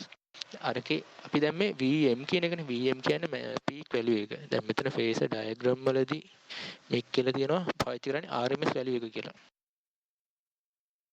ඒක මතක තියාගන්න. මෙතන ගත්තේ මේක ගත්තේ VM. මෙතන VM. මෙතන ගන්නේ RMS වැලියු එක. ඔය දෙක මතක තියාගන්න පාඩලව ගන්න එපා. ෆේස් ඩයග්‍රෑම් අඳිද්දී VM වලින් අඳින්න එපා කවදාවත්. RMS වලින් තමයි මේ RMS වලින් තමයි අඳින්න තියෙන්නේ. එතකොට හරි. ඒකෙත් විශේෂ දෙයක් නැහැ. අර වගේම තමයි. මෙන්න මෙහෙම තමයි. අර මං ඉස්සෙල්ලා කිව්වා වගේ. උතන ඒ වල මාපාංකය කියලා අරන් තියෙන්නේ RMS වැලියු එක. ඒක ඉස්සෙල්ලා ගත්තේ VM කියලා කෙලින්ම දැම්මේ. ඒක නැත්තම් කියන්න බලන්නේ AM කියලා. මෙතන තියෙන ඒ වල මාපාංකය. මාපාංකය කියන්නේ RMS වැලියු එක. RMS වැලියු එකයි ඉස්සෙල්ලා ගත්ත ෆේස් ඇන්ගල්. ඒ කියන්නේ ඔමේගා t දන 5 කියලා තියෙනවා නම් ඔය 5 කියන එක තමයි මෙතන දාන්නේ. මේ තියෙන්නේ. මේ තියෙන්නේ. හරි. ඔන්න ඕකට කියන අපි ඔන්න ඕකට කියනවා මේකේ වචනේ තියෙන මෙතන polar coordinates. polar coordinates තමයි ඔන්න ඔය විදිහට මොකක් හරි මේ ෆේස් එකක් ලියදී අපි කියන්නේ. අනිත් එක තමයි මං කියන්නේ අර 5 කියන අපිට මේ ලියන්න පුළුවන් cos 5 දන j sin 5 කියලා.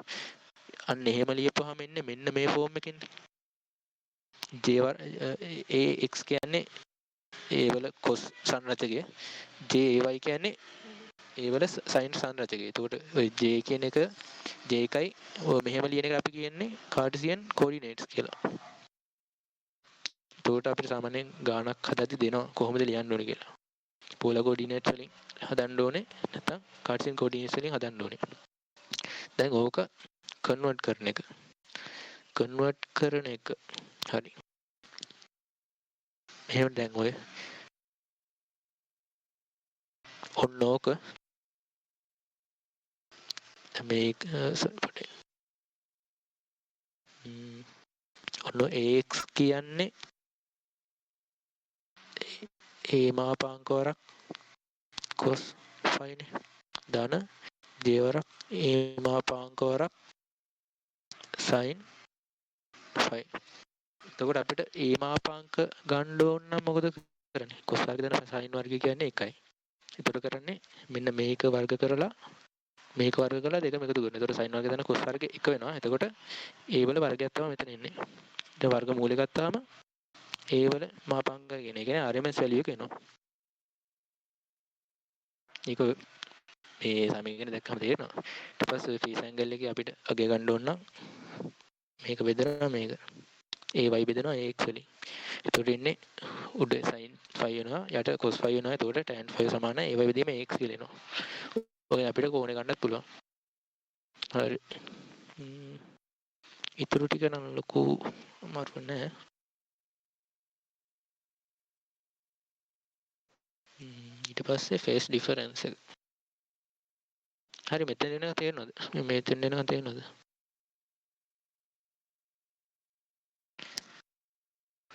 මෙතන එනවා තේරෙනවද?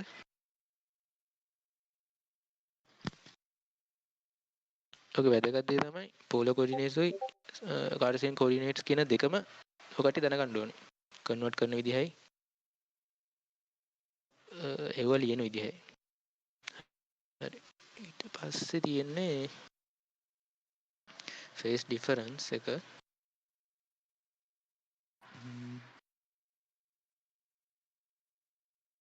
දැන් phase difference එක අපිට කිලිම ගන්න පුළුවන්.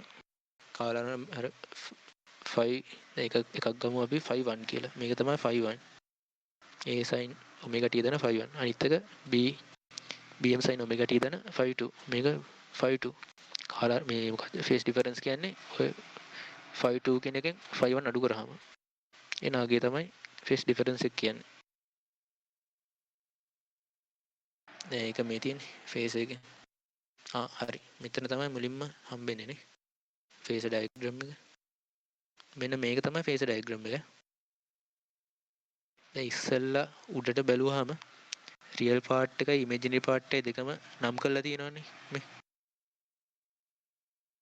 මෙන්න මේක ගත්තාම phase diagram වලදී එහෙම ලකුණු කරන්නේ නැහැ. මේ තියෙන මේක තමයි phase diagram එක. ඒකෙදි කරන්නේ අපි මොකක් හරි දිශාවක් සලකනවා. අපි සාමාන්‍යයෙන් ගන්න x අක්ෂය මෙහෙමනේ. ඔන්න ඕක තමයි reference direction එක. ඩිරෙක්ෂන් එක ගන්නවා. අන්න ඒකට සාපේක්ෂව කෝණ මැනලා කෙලින්ම මෙහෙම ඉර ගහනවා. වෙන මොනවත් ලියන්නේ ඉර ගහලා ඊට පස්සේ අපිට අත්‍යවශ්‍යම දේවල් තියෙනවා ලියන්න. එකක් x අක්ෂයට සාපේක්ෂව මෙන්න මේ කෝණය. ඒ වල කෝණය. මෙන්න මේ කෝණය අනිවාර්යයෙන් ලියන්න ඕනේ. අනිත් එක තමයි මෙන්න මේ වැලියු එක. රේඛාවේ දිග කියන්නේ RMS වැලියු එකනේ. නේ දැන් මෙන්න මේකනේ ඔය ඒ වලට අරන් තියෙන්නේ. ඒ වල මාපාංකයට අදාළ දිගකුයි 5 1ට අදාළ කෝණයන්නේ මේ තියෙන්නේ. එතකොට අනිවාර්යයෙන් ලියන්න කෝණේ ලියන්න ඕනේ මෙන්න මේ ඉරට උඩින් ලියන්න අගේ කීයද කියලා. දිග කීයද කියලා. නැත්නම් වෝල්ටේජ් එක නම් වෝල්ටේජ් එක 250 හරි 230 හරි 100 හරි ඔහොම ලියන්න ඕනේ. අනිවාර්යයෙන් ලියන්න ඕනේ ඒක. ඊට පස්සේ B වලත් මේ තියෙන phase diagram එක මෙතන RMS වැලියු එක තමයි අරන් තියෙන්නේ. මූලිකයෙන් බෙදුවා කියන්නේ RMS වැලියු එක. හරිනේ. එතකොට phase එකක් ලකුණු කරද්දි මෙහෙමයි.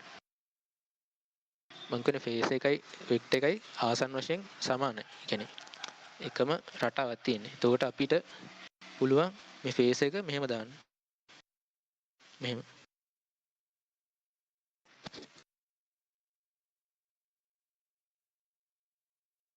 අර අපි දෛශික ලකුණු කරන්නේ.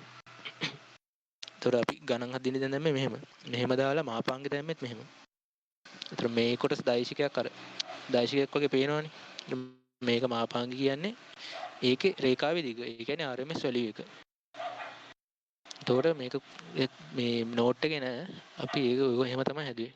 කියන්නේ අර වෙනම නෝට් එකක් තියෙනවා ලෙක්චර් නෝට් එක. ඔන්න ඕකේ තියෙනවා ඔය යටින් ඉරක් ගහලා ඔය ෆේස් එක ලකුණු කරලා අපි සාමාන්‍ය දෛශයක් ගද්දි ඒ දෛශිකය කියලා දාන්නේ මෙන්න මෙහෙම ඉරක් ගහනවනේ. ඒ දෛශික සමානයි. දාලා කෝඩිනේට්ස් දානවා x දාන කියලා y කෝඩිනේට්ස් දානවා. අන්න එතකොටත් දාන්නේ ඒ වලට යටින් ඉරක් නැත්නම් p වලට යටින් මෙහෙම ඉරක් ගහනවා. කොහොමනේ? මේකෙත් එහෙම කරනවා.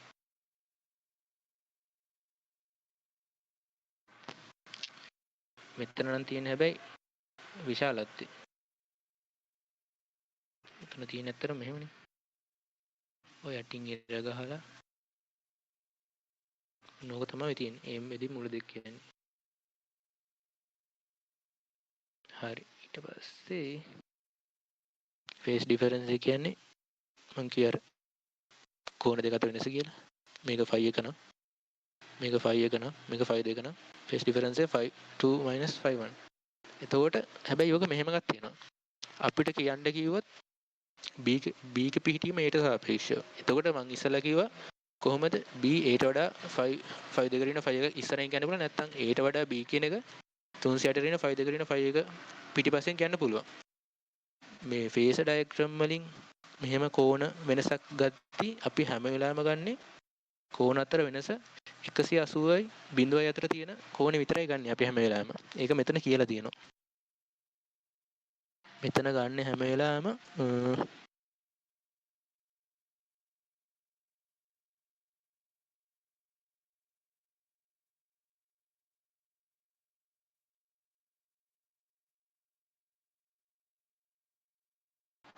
only the angle is than එතකොට අපිට කෝණ දෙකක් ගන්න පුළුවන් මේක පිහිටියම සංසන්දනය කරන්න. ඒ කෝණ දෙකෙන් අපි පිහිටම සංසන්දනය කරන ගන්නේ 180 හරි 180 බිඳුව අතර තියෙන කෝණ විතරයි ගන්න අපි හැම වෙලාවෙම. ඒතර මේ කෝණෙන් සංසන්දනය කරන්නේ අපි. ඒතර අපිට පුළුවන් B1 නෑ AB නේ තියෙන්නේ. B leads A by 5 2 minus 5 1 කියන්න පුළුවන් නැත්නම් A lags B by 5 2 minus 5 1. කොහොම දෙකෙන් එකක් කියන්න පුළුවන්. ලැග් වෙන එක කිව්වත් හරි ලීඩ් වෙන එක කිව්වත් හරි. ඒක ප්‍රශ්නයක් නෑ. මම සමහරවිට අහනවා B කියන එක ලීඩ් වෙනවද ලැග් වෙනවද කියලා. සමහර ගණන් වල තියෙනවා. B කියන එක කියන්නේ ෆේස් එකක් ගත්තාම ෆේස් එක අනිත් එකට වඩා ලැග් වෙනවද ලීඩ් වෙනවද කියලා. අන්න ඒක ඒකට දැනගන්න ඉතින් ඔය ලීඩ් ලැග් එක ගන්නෙ වාමාර්ථව කරකවලා එන වැඩිම කෝණේ තමයි ගන්නෙ ලීඩ් කියලා. හරි එතකොට we could also lead leg by මෙතන කියලා තියෙනවා. ඒතර හැම වෙලාවෙම මේක ඇන්ටි ක්ලොක්වයිස් තමයි කෝණෙම ඉන්නේ. ඒකේ ඉතරයි තියෙන්නේ එතකොට. addition subtraction. ඊට පස්සේ මෙන්න මේ පාර්ට් එක තියෙන්නේ. faces දෙකක් එකතු කරනවා හරි addition subtraction. එතකොට දැන් මං කියවනේ අපිට coordinates දෙන්න පුළුවන් ආකාර දෙකක් තියෙනවා. එකක් කාඩසියෙන් දෙන්න පුළුවන් අනිත් එක polar coordinates කියලා. polar coordinates කියන්නේ කෙලින්ම RMS value එකයි කෝණය දාන එක. කාඩසියෙන් කියන්නේ අර XY ආකාරයෙන් දිශා දෙකකට ලියනවා වගේ අන්න එක තව තමයි තියෙන්නේ. දැන් ඔය එකතු කිරීමයි අඩු කිරීමටයි ලේසි වෙන්නේ polar coordinates වලට වඩා කාඩසියෙන් නේද? මොකද polar coordinates ගත්තාම polar එකේ තියෙන RMS value එක වැඩි කිරීම E වල J5 කියන එකනේ තියෙන්නේ. ඒක දැන් ඔය E වල ශ්‍රිතයක් ගත්තාම ඒ දෙයක් එකතු කරන්න ගියාම අමාරුයිනේ ඒක.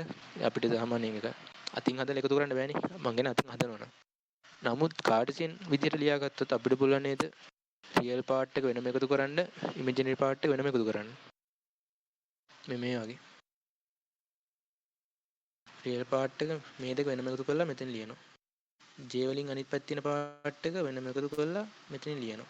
එතකොට එකතු කිරීමයි අඩු කිරීමයි අපි අතින් හදනවා නම් ලේසි කාඩ්සියෙන් විදිය තමයි. ලේසිම විදිය. හරි ඊට පස්සේ ඔය පල්ලේ තියෙනවා multiplication and division කියලා. එහෙම බැලුව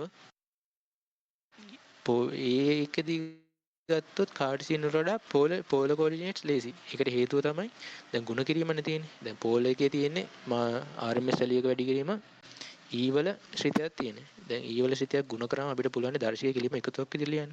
ඒතකොට මල්ටිප්ලිකේෂන් ඒතකොට බෙදීමක් නම් දර්ශකයේ අඩු කරලා ලියන්න පුළුවන්. එතකොට අපිට ඒ ආශ්‍රාදී ලේසි පෝල කෝඩිනේට්ස්. එතකොට මෙතන උදාහරණ තියෙනවානේ. ඒ වැඩි කිරීම b සමානයි RMS වැලියු එකයි ෆේස් ඇන්ගල් එකයි වැඩි කිරීම p එක RMS වැලියු එකයි ෆේස් ඇන්ගල් එකයි. එතකොට EJ θ 1 එකයි EJ θ true කියන එකයි කෙලිම අපි ලියන්න පුළුවන්. A වල RMS වැලියු වැඩි කිරීම B වල RMS වැලියු එක. එතකොට ඒකේ ෆේස් ඇන්ගල් එක ඉන්නේ 5.1 + 5.2 කියලා. එතකොට මේක තමයි ලේසිම. නැත්තම් අර විදිහට හදුවොත් රියල් පාර්ට් දෙක වෙනම ගුණ කරන්න ඕනේ. ඊට පස්සේ ඉමේජින් පාර්ට් දෙක වෙනම ගුණ කරන්න ඕනේ. රියල් පාර්ට් ඉමේජින් පාර්ට් වෙනම ගුණ කරන්න ඕනේ. එතකොට ඒක කරදරයි. එතකොට මල්ටිප්ලිකේෂන් වලදී ලේසි මේ විදිහට හදන. එතකොට ඔයාලා ළඟ සාමාන්‍ය කැල්කියුලේටර් එකක් තියෙනවා නම් ඔය වගේ ගාණක් හදනවා නම් දැන් හිතන්න දැන් මල්ටිප්ලිකේෂන් එක අපිට කාඩ්සියන් විදිහට ලියන්න ඕනේ. මේ මල්ටිප්ලයි කරලා. එතකොට කරන්නේ පෝල කෝඩිනේට්ස් වලින් හදලා ඒ දෙක ගුණ කරලා කාඩ්සියන් විදිහට කන්වර්ට් කරන්න තියෙන්නේ. ඉතින් මේ සයන්ටිෆික් කැල්කියුලේටර් එකක් තියෙනවා නම් කොහොම කරත් අවුලක් නැහැ. එකතු කරන්න පෝල කෝඩිනේට්ස් ගත්තත් එකයි ගුණ කරන්න කාඩ්සියන් කෝඩිනේට්ස් ගත්තත් අවුලක් නැහැ. කෙලින්ම උත්තර වෙනවා. හරිනේ. අදට මම ඔච්චරයි කරන්න හිතන් හිටියේ. මේක ආයේ තියෙන්නේ කැපැසිටර්ස් ඉන්ඩක්ටර්ස් ගැන. මම ඒ ගැන පොඩි ඩිස්ක්‍රිප්ෂන් එකක් කියන්නම් කට්ටියට. ඉන්ඩක්ටර් එක ගැන පොඩ්ඩක් ඉන්ටර්නෙට් එකේ හොයන්න YouTube එකේ මොකද ඒ වෙන්නේ ක්‍රියාකාරීත්වය කොහොමද කියලා. මම පොඩියට කියලා දෙන්නම් මොකක්ද ඒක වෙන්නේ කියලා. එතනින් පස්සේ දැන් ওই ටිකේ ගණන් තියෙනවා. අර අපි ලෙක්චර් සයිට් වල මම ලෙක්චර් ස්ලයිඩ් ටිකක් දාන්න. එතකොට ඒකෙත් චූටි ගණන් ටික තියෙනවා. ගොඩක් නෑ. පොඩි ලේසි ගණන් ටිකක් තියෙන්නේ. කමන්න ඒ ටික හදන්න. හරි ඊට පස්සේ ඒ ටික හරිනේ. ඒතර ඒ පාර්ට් එක ඉවරයි. හැබැයි ඕක නෙමෙයි අමාරු ටික. ওই ටික ලේසි. ඊට පස්සේ මම කියන්නම් අපි ඊට පස්සේ පල්ලට යන එතන. ඉන්ඩක්ටර් එකයි කැපැසිටර් එකයි. කැපැසිටර් එක අපි දන්නවා සංකේත මෙහෙම අපි සමන ගන්නේ සමාන්තර කඩදාරීත්වක. ඒක වෙන දේ තමයි බැටරි කෝෂයකට සම්බන්ධ කරාම මේක ධන නම් මේක ඍණ නම් ඉලෙක්ට්‍රෝන මේ පැත්තට යනවා ගිහිල්ලා මේ තහඩුවේ රැඳෙනවා. මේක ඉලෙක්ට්‍රෝන රැඳෙනකොට මේවා ඒ ලෙවල් යනවා. ඉලෙක්ට්‍රෝන රැඳුනට පස්සේ මොකද වෙන්නේ? දැන් මේ මෙතන පාරිත්‍යාග ද්‍රව්‍යනේ තියෙන්නේ. දැන් ඔක කරා ඉලෙක්ට්‍රෝන යන්න බෑනේ. එතන මොකද වෙන්නේ? පාරිත්‍යාග ද්‍රව්‍ය හරහා අනිත් තහඩුව ප්‍රේරණය කරනවා. එතකොට ප්‍රේරණය වෙන්නේ මේ පැත්තට ධන ආරෝපණය වෙන විදිහටයි මේ පැත්තට ඉලෙක්ට්‍රෝන එන විදිහටයි ප්‍රේරණය වෙන්නේ. මොකද විරුද්ධ ආරෝපණයනේ. එතකොට ඉලෙක්ට්‍රෝන මොකද වෙන්නේ? මේ පැත්තට ප්‍රේරණය ඉලෙක්ට්‍රෝන ටික මෙහෙට යනවා. එතකොට මේ බැටරියෙන් ඉලෙක්ට්‍රෝන 5ක් ගියා නම් ආපහු බැටරියටත් ඉලෙක්ට්‍රෝන 5ක් යනවා. එතකොට මෙන්න මේ පාරිත්‍යාග ද්‍රව්‍ය හරහා ඇත්තටම ඉලෙක්ට්‍රෝන ගමන් කරන්නේ නැහැ. මේ කොටස හරහා ඉලෙක්ට්‍රෝන ගමන් කරන්නේ නැහැ. නමුත් අපිට අර පරිපථයක් සම්පූර්ණ කරන්න මේ පැත්තේ ඉලෙක්ට්‍රෝන ගියා නම් අනිත් පැත්තෙන් ඒ ගානම එනවනම් පරිපථය සම්පූර්ණ වෙන මේ සමස්ත පරිපථය අන්නෝ තමයි කැපැසිටි ක්‍රියාකාරීත්වය. මේ මෙතන රැඳෙන ඉලෙක්ට්‍රෝන වලින් එහා පැත්තේ ඉලෙක්ට්‍රෝන තල්ලු කරනවා. ඇත්තට මැදින් යන්නේ නමුත් අපිට පේන්නේ සම්පූර්ණ පරිපථය හරහාම බැටරියෙන් ගිය ඉලෙක්ට්‍රෝනම ආපහු ආවා කියලා වගේ තමයි අපිට පේන්නේ. අන්නෝ තමයි කැපැසිටි එක කියන්නේ. එතකොට හරි කැපැසිටි එක මෙහෙම. ඒක සාමාන්‍ය දැනුම.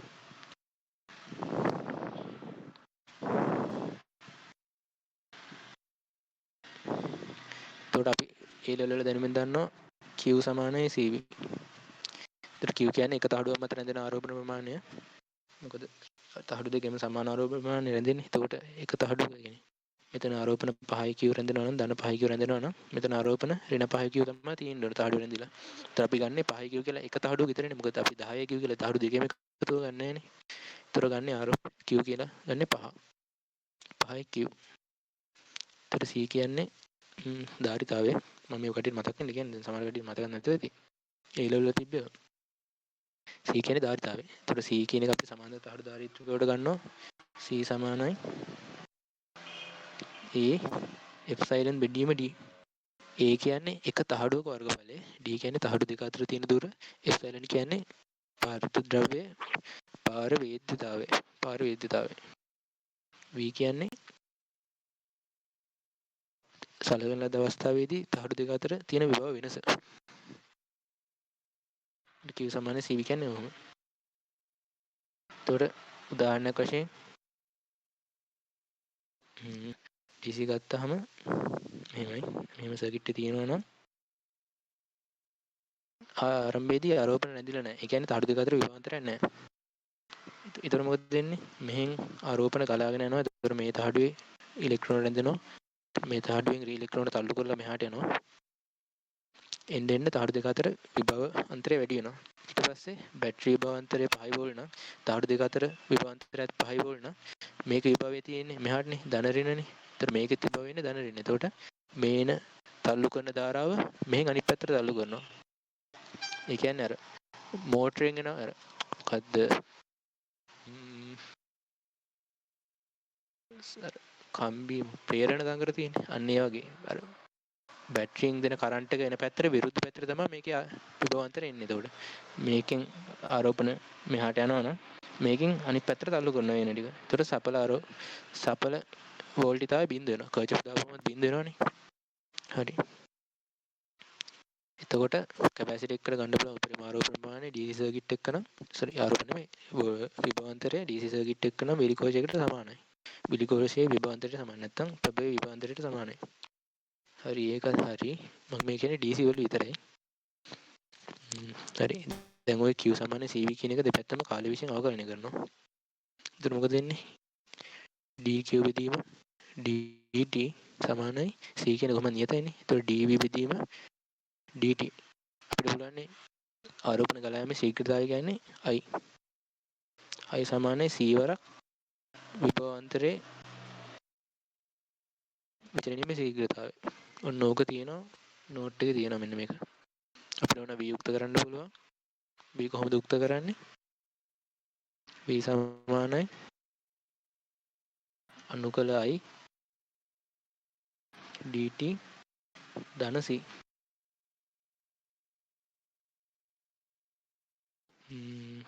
හරි. ඕකේ මෙහෙම එකක් තියෙනවා. දැන් හිතන්නකෝ අපි සමීකරණය ගත්තේ මෙන්න මේක. දැන් මේකේ ප්‍රශ්නයක් නැහැ. dv බෙදීම dt AC කරන්ට් එක්ක නම් සරි ඔව් මෙහෙම හිතමු මේක.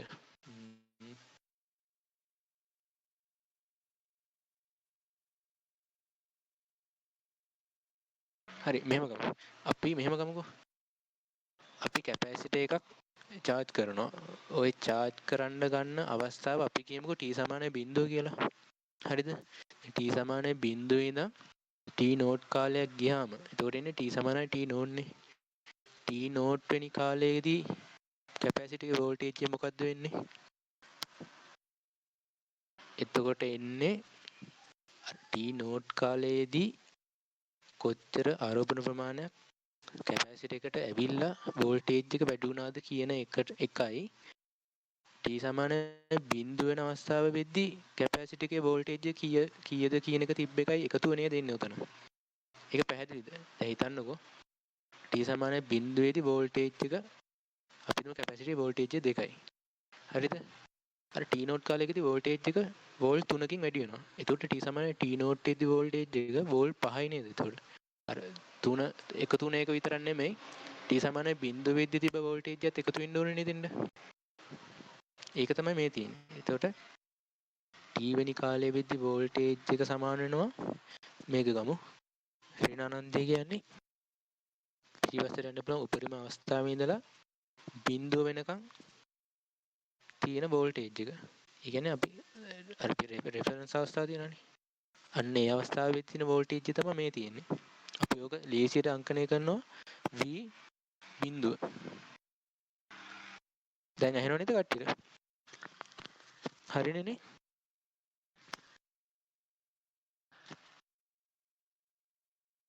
හරි හරි. හරි. එතකොට මෙන්න මේක අපිට සංකේතන ලියන්න පුළුවන්.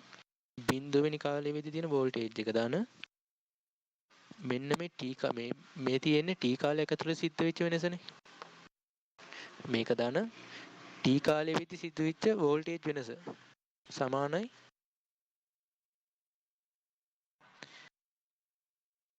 T වෙනි ටයිම් එකේදී තියෙන වෝල්ටේජ් එක. මේ කියන්නේ අපි වෝල්ටේජ් එක මයින්න පටන් ගන්න අවස්ථාවේදී තියෙන කැපැසිටර් එක දැන්ටම රැඳිලා තියෙන ආරෝපණය වලින් ඇති වෙන වෝල්ටේජ් එක. ඒක මෙහෙම වෙන්න පුළුවන්. අපි කැපැසිටර් එකේ වෝල්ටේජ් එක මයින්න පටන් ගන්න අවස්ථාව ගත්තාම ආරෝපණය නැති වෙලා බිඳුව වෙන්න පුළුවන්. ඒතකොට අපිට කෙලින්ම මේක බිඳුවයි කියලා මෙන්න මේ ප්‍රකාශනය කපලා දාන්න පුළුවන්. නමුත් සමහර ගණන් වල තියෙනවා අපි කැපැසිටර් එක යූස් කරන්න යන අවස්ථාවෙද්දි මේ පාවිච්චි කරන්න යන අවස්ථාවෙද්දිත් වෝල්ටේජ් එකක් ඒක රැඳිලා තියෙනවා. අන්න ඒක තමයි මේ තියෙන්නේ. හරිනේ නේ? ඒක පැහැදිලි නේද? මෙන්න මේ තියෙන්නේ අර බිඳුවේ ඉඳන් T කාලයේ වෙද්දි සිදුවන වෝල්ටේජ් වෙනස. මේ තියෙන්නේ බිඳුව වෙන අවස්ථාවේ තියෙන වෝල්ටේජ්. මේ දෙක එකතුව තමයි ඇත්තම T කාලයේ වෙද්දි තියෙන වෝල්ටේජ් එක. ඒක හරියද පැහැදිලිද? පැහැදිලි නම් ඔව් කියලා දාන්න. නැත්නම් නෑ කියලා දාන්න.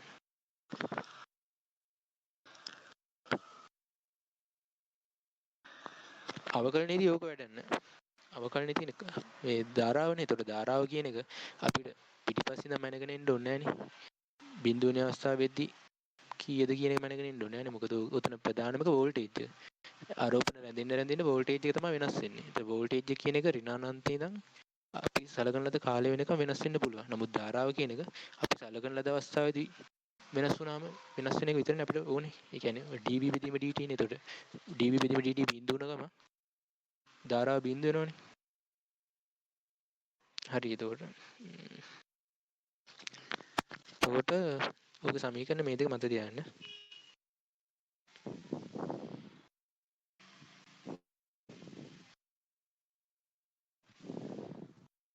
මෙන්න මේක නෝට් එකේ තියෙනවා.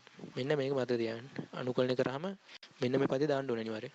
ඕක නිකන් අර නියත වගේ ධන සීගලෙන්නේ. අපි දාන්නේ අනුකලනය කරාම ධන සීගල. අන්න ඔය ධන සීගල තමයි උතන එන්නේ. ඕක නියතයිනේ. ඇත්තරම් බැලුව කාලය මත විචලන වෙන්නේ මෙන්න මේක විතරනේ. ඔව් අපි මෙන්න මෙතෙන් දාන t වෙනස් කරන්න හැම වෙලාවෙම. නමුත් මෙතන ඍණානන්තේ ඉඳන් බිඳුව කියන්නේ මෙතන ඍණානන්තේ ඉඳන් බිඳුව කියන්නේ ඒක නියතයි. ඒ කියන්නේ බිඳුව වෙද්දි මොකක් හරි අගයක් ඇවිල්ලා තියෙන්නේ. අපිට ඒක වෙනස් කරන්න බෑ. ඒතර මේක නියත පදයක්. ඒක මත තියාගන්න ඉතන. ඒක දාන්න හේතුව. හරි. එතකොට මම ඉන්ඩක්ටර් එක දැන් කැපැසිටර් එකට මේ ටික ඇති මම හිතන්නේ. ඉන්ඩක්ටර් එක මොකද කරන්නේ ඉන්ඩක්ටර් එක දැන් අලුත්ම එකක් ගොඩක් කට්ටිය දන්නේ නැහැ ඒක මොකද වෙන්නේ කියලා. ඉන්ඩක්ටර් එක ඔය කට්ටිය මොකද කරන්නේ තනියම හොයනවා නැත්නම් පොඩි කැලිටියක් කියලා දෙන්න දෙයකේ. වෙන්න මොකද්ද කියලා. ඕකේ. ඔය ඉන්ඩක්ටර් එකක් කියන්නේ අර විද්‍යුත් චුම්බකවල කරානේද මට මතක නෑ මොන කොයිල් එකද කියන්නේ ප්‍රේරණ දංගරේ ඒක නම් පොඩ්ඩක් කියන්න කවුරු හරි ප්‍රේරණ දංගරේ හරි මොකක් හරි කියනව නේද ඉන්ඩක්ටන්ස් කියන්නේ ප්‍රේරණය ඉන්ඩක්ටර් කියන්නේ මම හිතන්නේ ප්‍රේරණ දංගරේ වෙන්නද ඒක තියෙන්නේ අර සන්නායක කම්බි මෙහෙම උතල තියෙන්නේ ඒතරෝගෙන් චුම්බක ශේෂ්ත්‍රයක් හට ගන්නවා ඔක චුම්බක ශේෂ්ත්‍රය හොයලා තියෙනවනේ අර සූරත් නියමයේද කොහොද දාලා මේ පැත්තට අතින් අර වට තියෙන ධාරාව යන පැත්තට ඇඟිලි දාපුවාම මහා අපට ඇඟිල්ලෙන් එන්නේ චුම්බක ශේෂ්ත්‍රයේ දිශාව අර උතුර එන්නේ එහෙම එකක් නේ තියෙන්නේ ඕකේ අන්න ඕකම තමයි මේකේ තියෙන්නේ නමුත් ඕක අර අපි ඕක A level වලට කරේ නැහැ. මොකද DC ත් එක්ක ඕක එච්චර පාවිච්චි කරන්නේ නැහැ. ඕල්ටර්නේටිං වේව් ෆෝම් එක තමයි ඕක වැඩ කරන්නේ. මතක නේද අර කිව්වා ප්‍රේරණය වෙන්නේ ඕල්ටර්නේටිං කරන්ට් එක කියලා. ඊට අමතරව කියන්නේ නැති ඔය විද්‍යුත් චුම්බක ශේෂ්ත්‍රයක් හට ගන්නවා ශේෂ්ත්‍රය හටගන්නේ DC කරන්ට් වලින් නෙමෙයි AC කරන්ට් වලින් කියන. AC වලින් කියලා. එතකොට අන්න ඒක තමයි හේතුව. ඔය ඉන්ඩක්ටර් කියන එක වැඩ කරන්න ඕනේ නිතරම විචලනය වන ඒ තරංගයක්. ඒක ඕල්ටර්නේටිං කරන්ට් වලට ඒක එච්චරයි ඉතින් ඕකේ තියෙන්නේ මේ සැකස්ම. ඕකේ තියෙනවා විශේෂ මේක. විශේෂයෙන් හරි ඕකේ මම සූත්‍ර කෙලින්ම ලියන්න. දැන් අරක කියවනේ i සමානයි c dv බෙදීම dt කියලා. දැන් මේකේ ඔකේ සූත්‍රය එන්නේ අරකේ iනේ උක්ත වෙන්නේ. ඒ කියන්නේ මම කියන්නේ මෙහෙමයි. දැන් ඕක i v උක්ත කරන්න පුළුවන්. හරිද? දැන් ඕක නිකන් ඔයගලට පේනව නේද? v උක්ත කරාම නිකන් අර අනුකරණ ටිකක් ඇවිල්ලා ටිකක් ඕක සංකීර්ණ වගේ වෙනවා කියලා. ඊට වඩා ලේසි නේද ඕක i වල ලියපුවම it සමානයි c dvt බෙදීම dt කියන එක. මම මතක තියාගන්නේ එහෙමයි. සමීකරණ දෙකම එහෙම මතක තියාගත්තේ. දැන් කැපැසිටි එකේ q සමානයි cv එකෙන් දෙපැත්ත අවකලනය කරාම q කියන එක i වෙනවා dvt කියන එක එහෙම එනවනේ පල්ලට.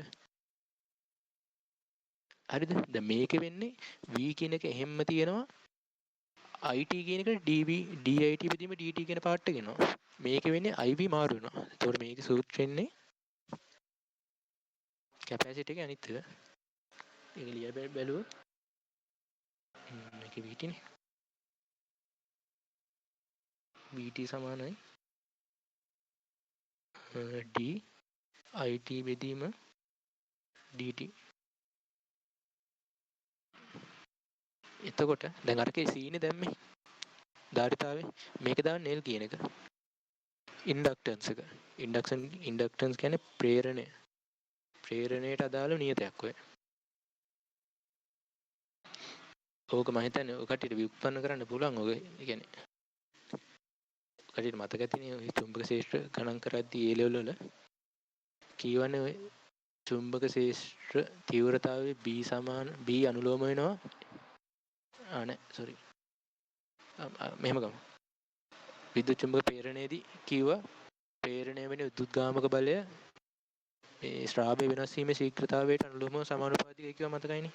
ඒකද කියන්නේ ප්‍රේරණය වෙන වෝල්ටේජ් එක අනුලෝම වෙනවා d5 බෙදීම dt. ඔහොමනේ කියේ. දැන් අපිට පුළුවන් ශ්‍රාව්‍ය ලියන්න b වරක් a කියලා. එතකොට d ba බෙදීම dt. එතකොට ඕකේ අවස්ථා දෙකම ගණන් හැදුවා. එකක් ශ්‍රේෂ්ඨ නියත වෙලා වර්ගඵලයේ අඩු කරගෙන යද්දී විද්‍යුත්ගාමක බලය වෙන එක. අනිත් එක්ක කරා වර්ගඵලය නියත කරගෙන ශ්‍රේෂ්ඨ වෙනස් කරද්දී කොහොමද ප්‍රේරණය වෙන්නේ කියන එක ඒලෙලොදි කරා. දැන් ඕකේ මොකක් හරි එක නියත කරලා අනිත් එක විචලනය කරන්න පුළුවන්.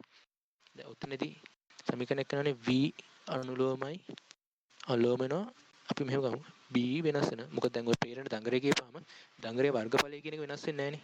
මොකද අපි වයර් වෙනස් කරන ඕකේ සන්නයි කම්බි වෙනස් කරන්නේ නැහනේ. එතකොට ඔක වෙනස් වෙන්න පුළුවන්. එකම එක තමයි චුම්බක ශේෂ්ත්‍රය තමයි වෙනස් වෙන්න පුළුවන්. එතකොට ඔකෙන් ගන්න පුළුවන් v අනුලෝම වෙනවා. මේ මොකද්ද v අනුලෝම වෙන්නේ? චුම්බක ශේෂ්ත්‍ර තීව්‍රතාවය වෙනස් වීම ශීඝ්‍රතාවයට. ওই දඟරයක් ගත්තාම. මොකද වර්ග මං කියන්නේ තේරෙනවනේ වර්ගඵල වෙනස් වෙන්නේ. වර්ගඵලය කියන්නේ ඔය කම්බියේ වට වෙච්ච වර්ගඵලයනේ. හරි. ඊට පස්සේ ඔයගට මතකයි නේද ඔය චුම්බක ප්‍රේරණයේදී ඔය දඟර ගැන කතා කරද්දී කරා නේද බීට සමානයි mu බෙදීම 4/5 කියලා දාලා තව එක එක වචන ටිකක් දාලා i කියලා i බෙදීම r i බෙදීම r වර්ගය කියලා සමීකරණය ලියුවා. මට ඒක හරියට මතක නැහැ. මොකක්ද හරියට සමීකරණය කියලා. mu බෙදීම 4/5 4/5 i බෙදීම r ඔහොම සමීකරණයක් තිබ්බා. එතනදී එනවා නේද බීට අනුලෝමයි i කියලා. එතනින් ඔය දඟර වලට මෙන්න සමීකරණ තමයි b එතනින් එන්නේ b ට අනුලෝමයි i කියලා. ඒ කියන්නේ i වෙනස් වෙන විදිහටනේ ශේෂ්ඨ වෙනස් වෙන්නේ. i වෙනස් වෙද්දි ශේෂ්ඨ වෙනස් වෙනවා. එතකොට b ට වෙනස් කරනවා කියන්නේ දඟරේ හරහා යවන ධාරාවත් වෙනස් කරනවා කියන එකනේ ඩෙල්ටා. එතකොට ඒක මෙතන දාන්න පුළුවන්. එතකොට ඕක මෙතෙන්ට එනවා අනුලෝමයි d it බෙදීම dt කියලා. ඔතෙන් දෙන නියතය තමයි මෙන්න මේ l කියලා ගන්න අපි. මෙන්න මේ l කියන එක ගන්නේ ඔතෙන් නියතය දාති. හරිද? ඒක තේරුණාද? ඒක වෙන්නේ කියලා මම මෙහෙම අපිට කියලා දුන්නා මොකද්ද මේකේ කොහොමද මේක VT මේ IT කියන එක අවකලනය වෙන්නේ කොහොමද VT කියන එක අවකලනයක් නැතු වෙන්නේ කොහොමද කියලා දුන්නේ නැහැ. මේක අර මම අර A level තියෙන විදිහට හිතලා ගත්තාම සම්බන්ධයක් ආවා. ඒක තේරුණාද කට්ටියට?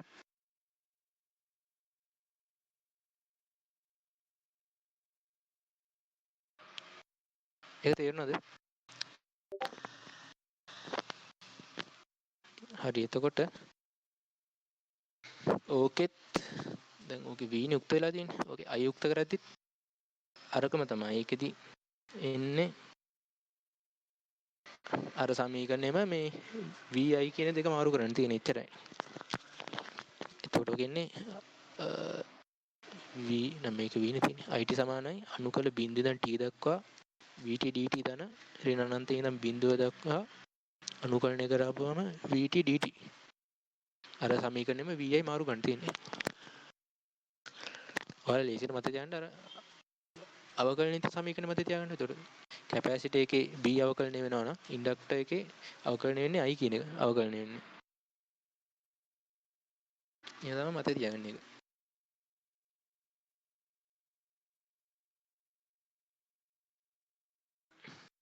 හරි ඊට පස්සේ මම ඕක වෙන විදිය තමයි දැන් කැපැසිටර් එකක් ගත්තාම DC කරන්ට් එකකට සම්බන්ධ කරාම ආරම්භයේදී දෙපසේ විභවාන්තරයේ බිඳුව නිසා කරන්ට් එක විශාල වශයෙන් ගලනවා වැඩි ශීඝ්‍රතාවයෙන්. නමුත් වෝල්ටේජ් එක වැඩි වෙන්න මොකද වෙන්නේ? ශීඝ්‍රතාවය අඩු වෙලා අන්තිමට බිඳුව වෙනවනේ. බිඳුව වෙනවා. එතකොට නිකන් අර විවෘත පරිපථයක් වගේ උක ඉන්නේ. ඉන්ඩක්ටන්ස් එකේ උක අනිත් එක. ආරම්භයේදී කරන්ට් එක ගලන්න දෙන්නේ නැහැ. ඊට පස්සේ ඒ බාධාව අඩු වෙලා ගිහිල්ලා අන්තිමට ඒක සංවෘත පරිපථයක් වෙනවා. ඒ කියන්නේ ඉන්ඩක්ටර් එක සන්නායකයක් වෙනවා. ඒකෙන් කිසිම බාධාවක් එන්නේ නැහැ. ඊට පස්සේ දිගටම කරන්ට් එක ගලනවා. කැපැසිටර් එකේ අනිත් එක ඔය තියෙන්නේ. ඒකට මම උදාහරණයක් කියන්නම්. මෙහෙම කියමුකෝ. මෙන්න මෙහෙ වතුර පට්ටියක් තියෙනවා. මෙහෙ වතුර පට්ටියක් තියෙනවා. වතුර පට්ටියක් තියෙනවා. මැද හයි කරනවා. ඔය මත කෙමිස්ට්‍රි වල කියන්නේ ඔය හබල්සක එහෙම කියලා. මේ පරමාණු ව්‍යුහය පාඩම එහෙම. ඔය වගේ අර කැරගෙන පෙත්තක් හයි කරනවා මෙහෙම. මේ මලක් වගේ අවුලන්නේ. මෙහෙන් මම කියන්නේ DC සර්කිට් එකකට මෙහෙන් අපි බැටරිය වෙනුවට හයි කරනවා පොම්පයක්. මෙතන වතුර පොම්පයක්. වතුර පොම්ප එක ගන්න මෙතන පැත්තේ වතුර අරන් ශක්තිය දීලා එහාට තල්ලු කරනවා. බැටරියෙන් කරන්නේ ආරෝපණ අරන් ඒකට අමතර ශක්තියක් දීලා චලනය වෙන්න සලස්වනවානේ. ඒක තමයි මේකෙත් වෙන්නේ. එතකොට දැන් මුලින්ම වතුර ටික මෙහෙම ගලාගෙන එද්දි මොකද වෙන්නේ? අර කැරගෙන එක මේ පෙති ටික නිශ්චලව තියෙන්නේ. එතකොට ওই නිශ්චලව තියෙන දෙයක් චලනය කරන්න විශාල බලයක් ඕනේනේ. එනේ නිශ්චලව තියෙන දෙයක් චලනය කරන්න නේ වැඩි බලයක් ඕනේ යාට. ඒ කියන්නේ මෙයා මේ පැත්තට වතුර ගන්නවාට මෙයා සෑහෙන විරුද්ධයි. මේ කැරගෙන පෙත්ත. ආරම්භයේදී සෑහෙන විරුද්ධයි. ඒකට වතුර මෙහෙන් ඇවිලා දැන් ගැස්සිලා ටිකක් නවතිනවා. නමුත් ටික වෙලාවක් යද්දි මේක හිමීට කැරකෙන්න පටන් ගන්නවානේ මෙහෙම. කැරකෙන්න යන්න මොකද වෙන්නේ? කැරකෙන්න යද්දි අර මේ කැරකෙන පෙත්ත මගින් අර වතුර මත ඇති කරන අනිත් පැත්තට ඇති කරන තෙරපුම නැත්තම් බලය ටික අඩු වෙනවා. ඊට පස්සේ මේ වතුර වලට ගැලීමට අවශ්‍ය තරම් ඒ කියන්නේ වතුර වලට ආයාසයෙන් තොරව ගැලීමට අවශ්‍ය තරම් මෙයා වේග වැඩි කරගත්තාම දිගටම නිකන් අර අනවරත අවස්ථාවක් වගේපත් වෙනවා. ඒක තමයි මේකෙත් වෙන්නේ. ඔය ඉන්ඩක්ටර් එකෙත් වෙන්නේ ඕක. ආරම්භයේදී වෙන්නේ ධාරාවක් ගලාගෙන එනවා. හරිද? දැන් ධාරාව ගලනවා කියන්නේ චුම්බකශේෂ්ත්‍රයක් ඇති වෙනවා. මෙහෙමනේ දැන් මුලින්ම ධාරාව බිඳුවේ තියෙන්නේ.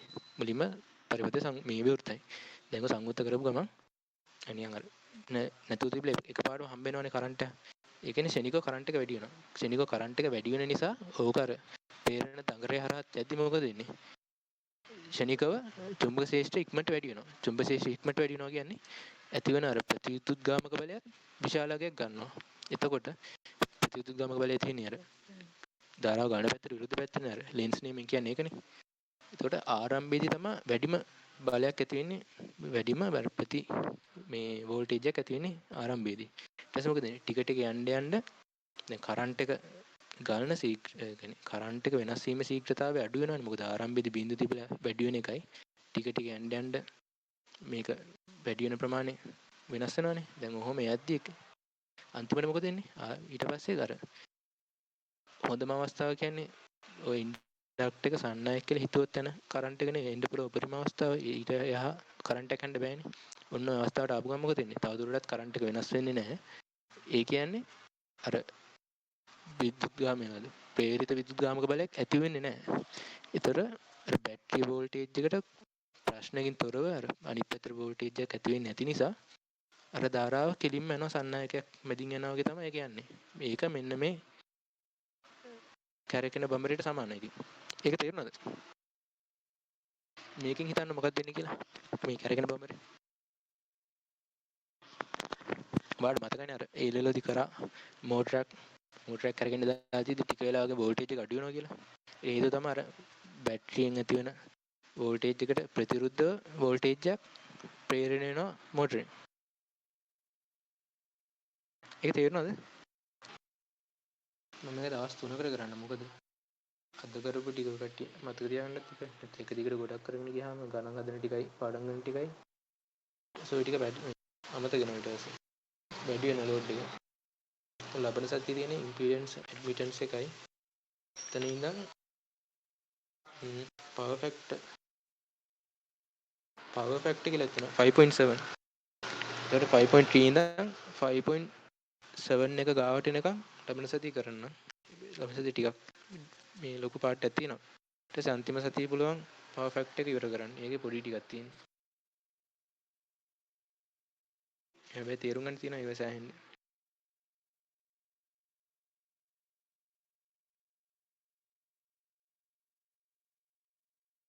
එහෙනම් අදට නවත්තමු.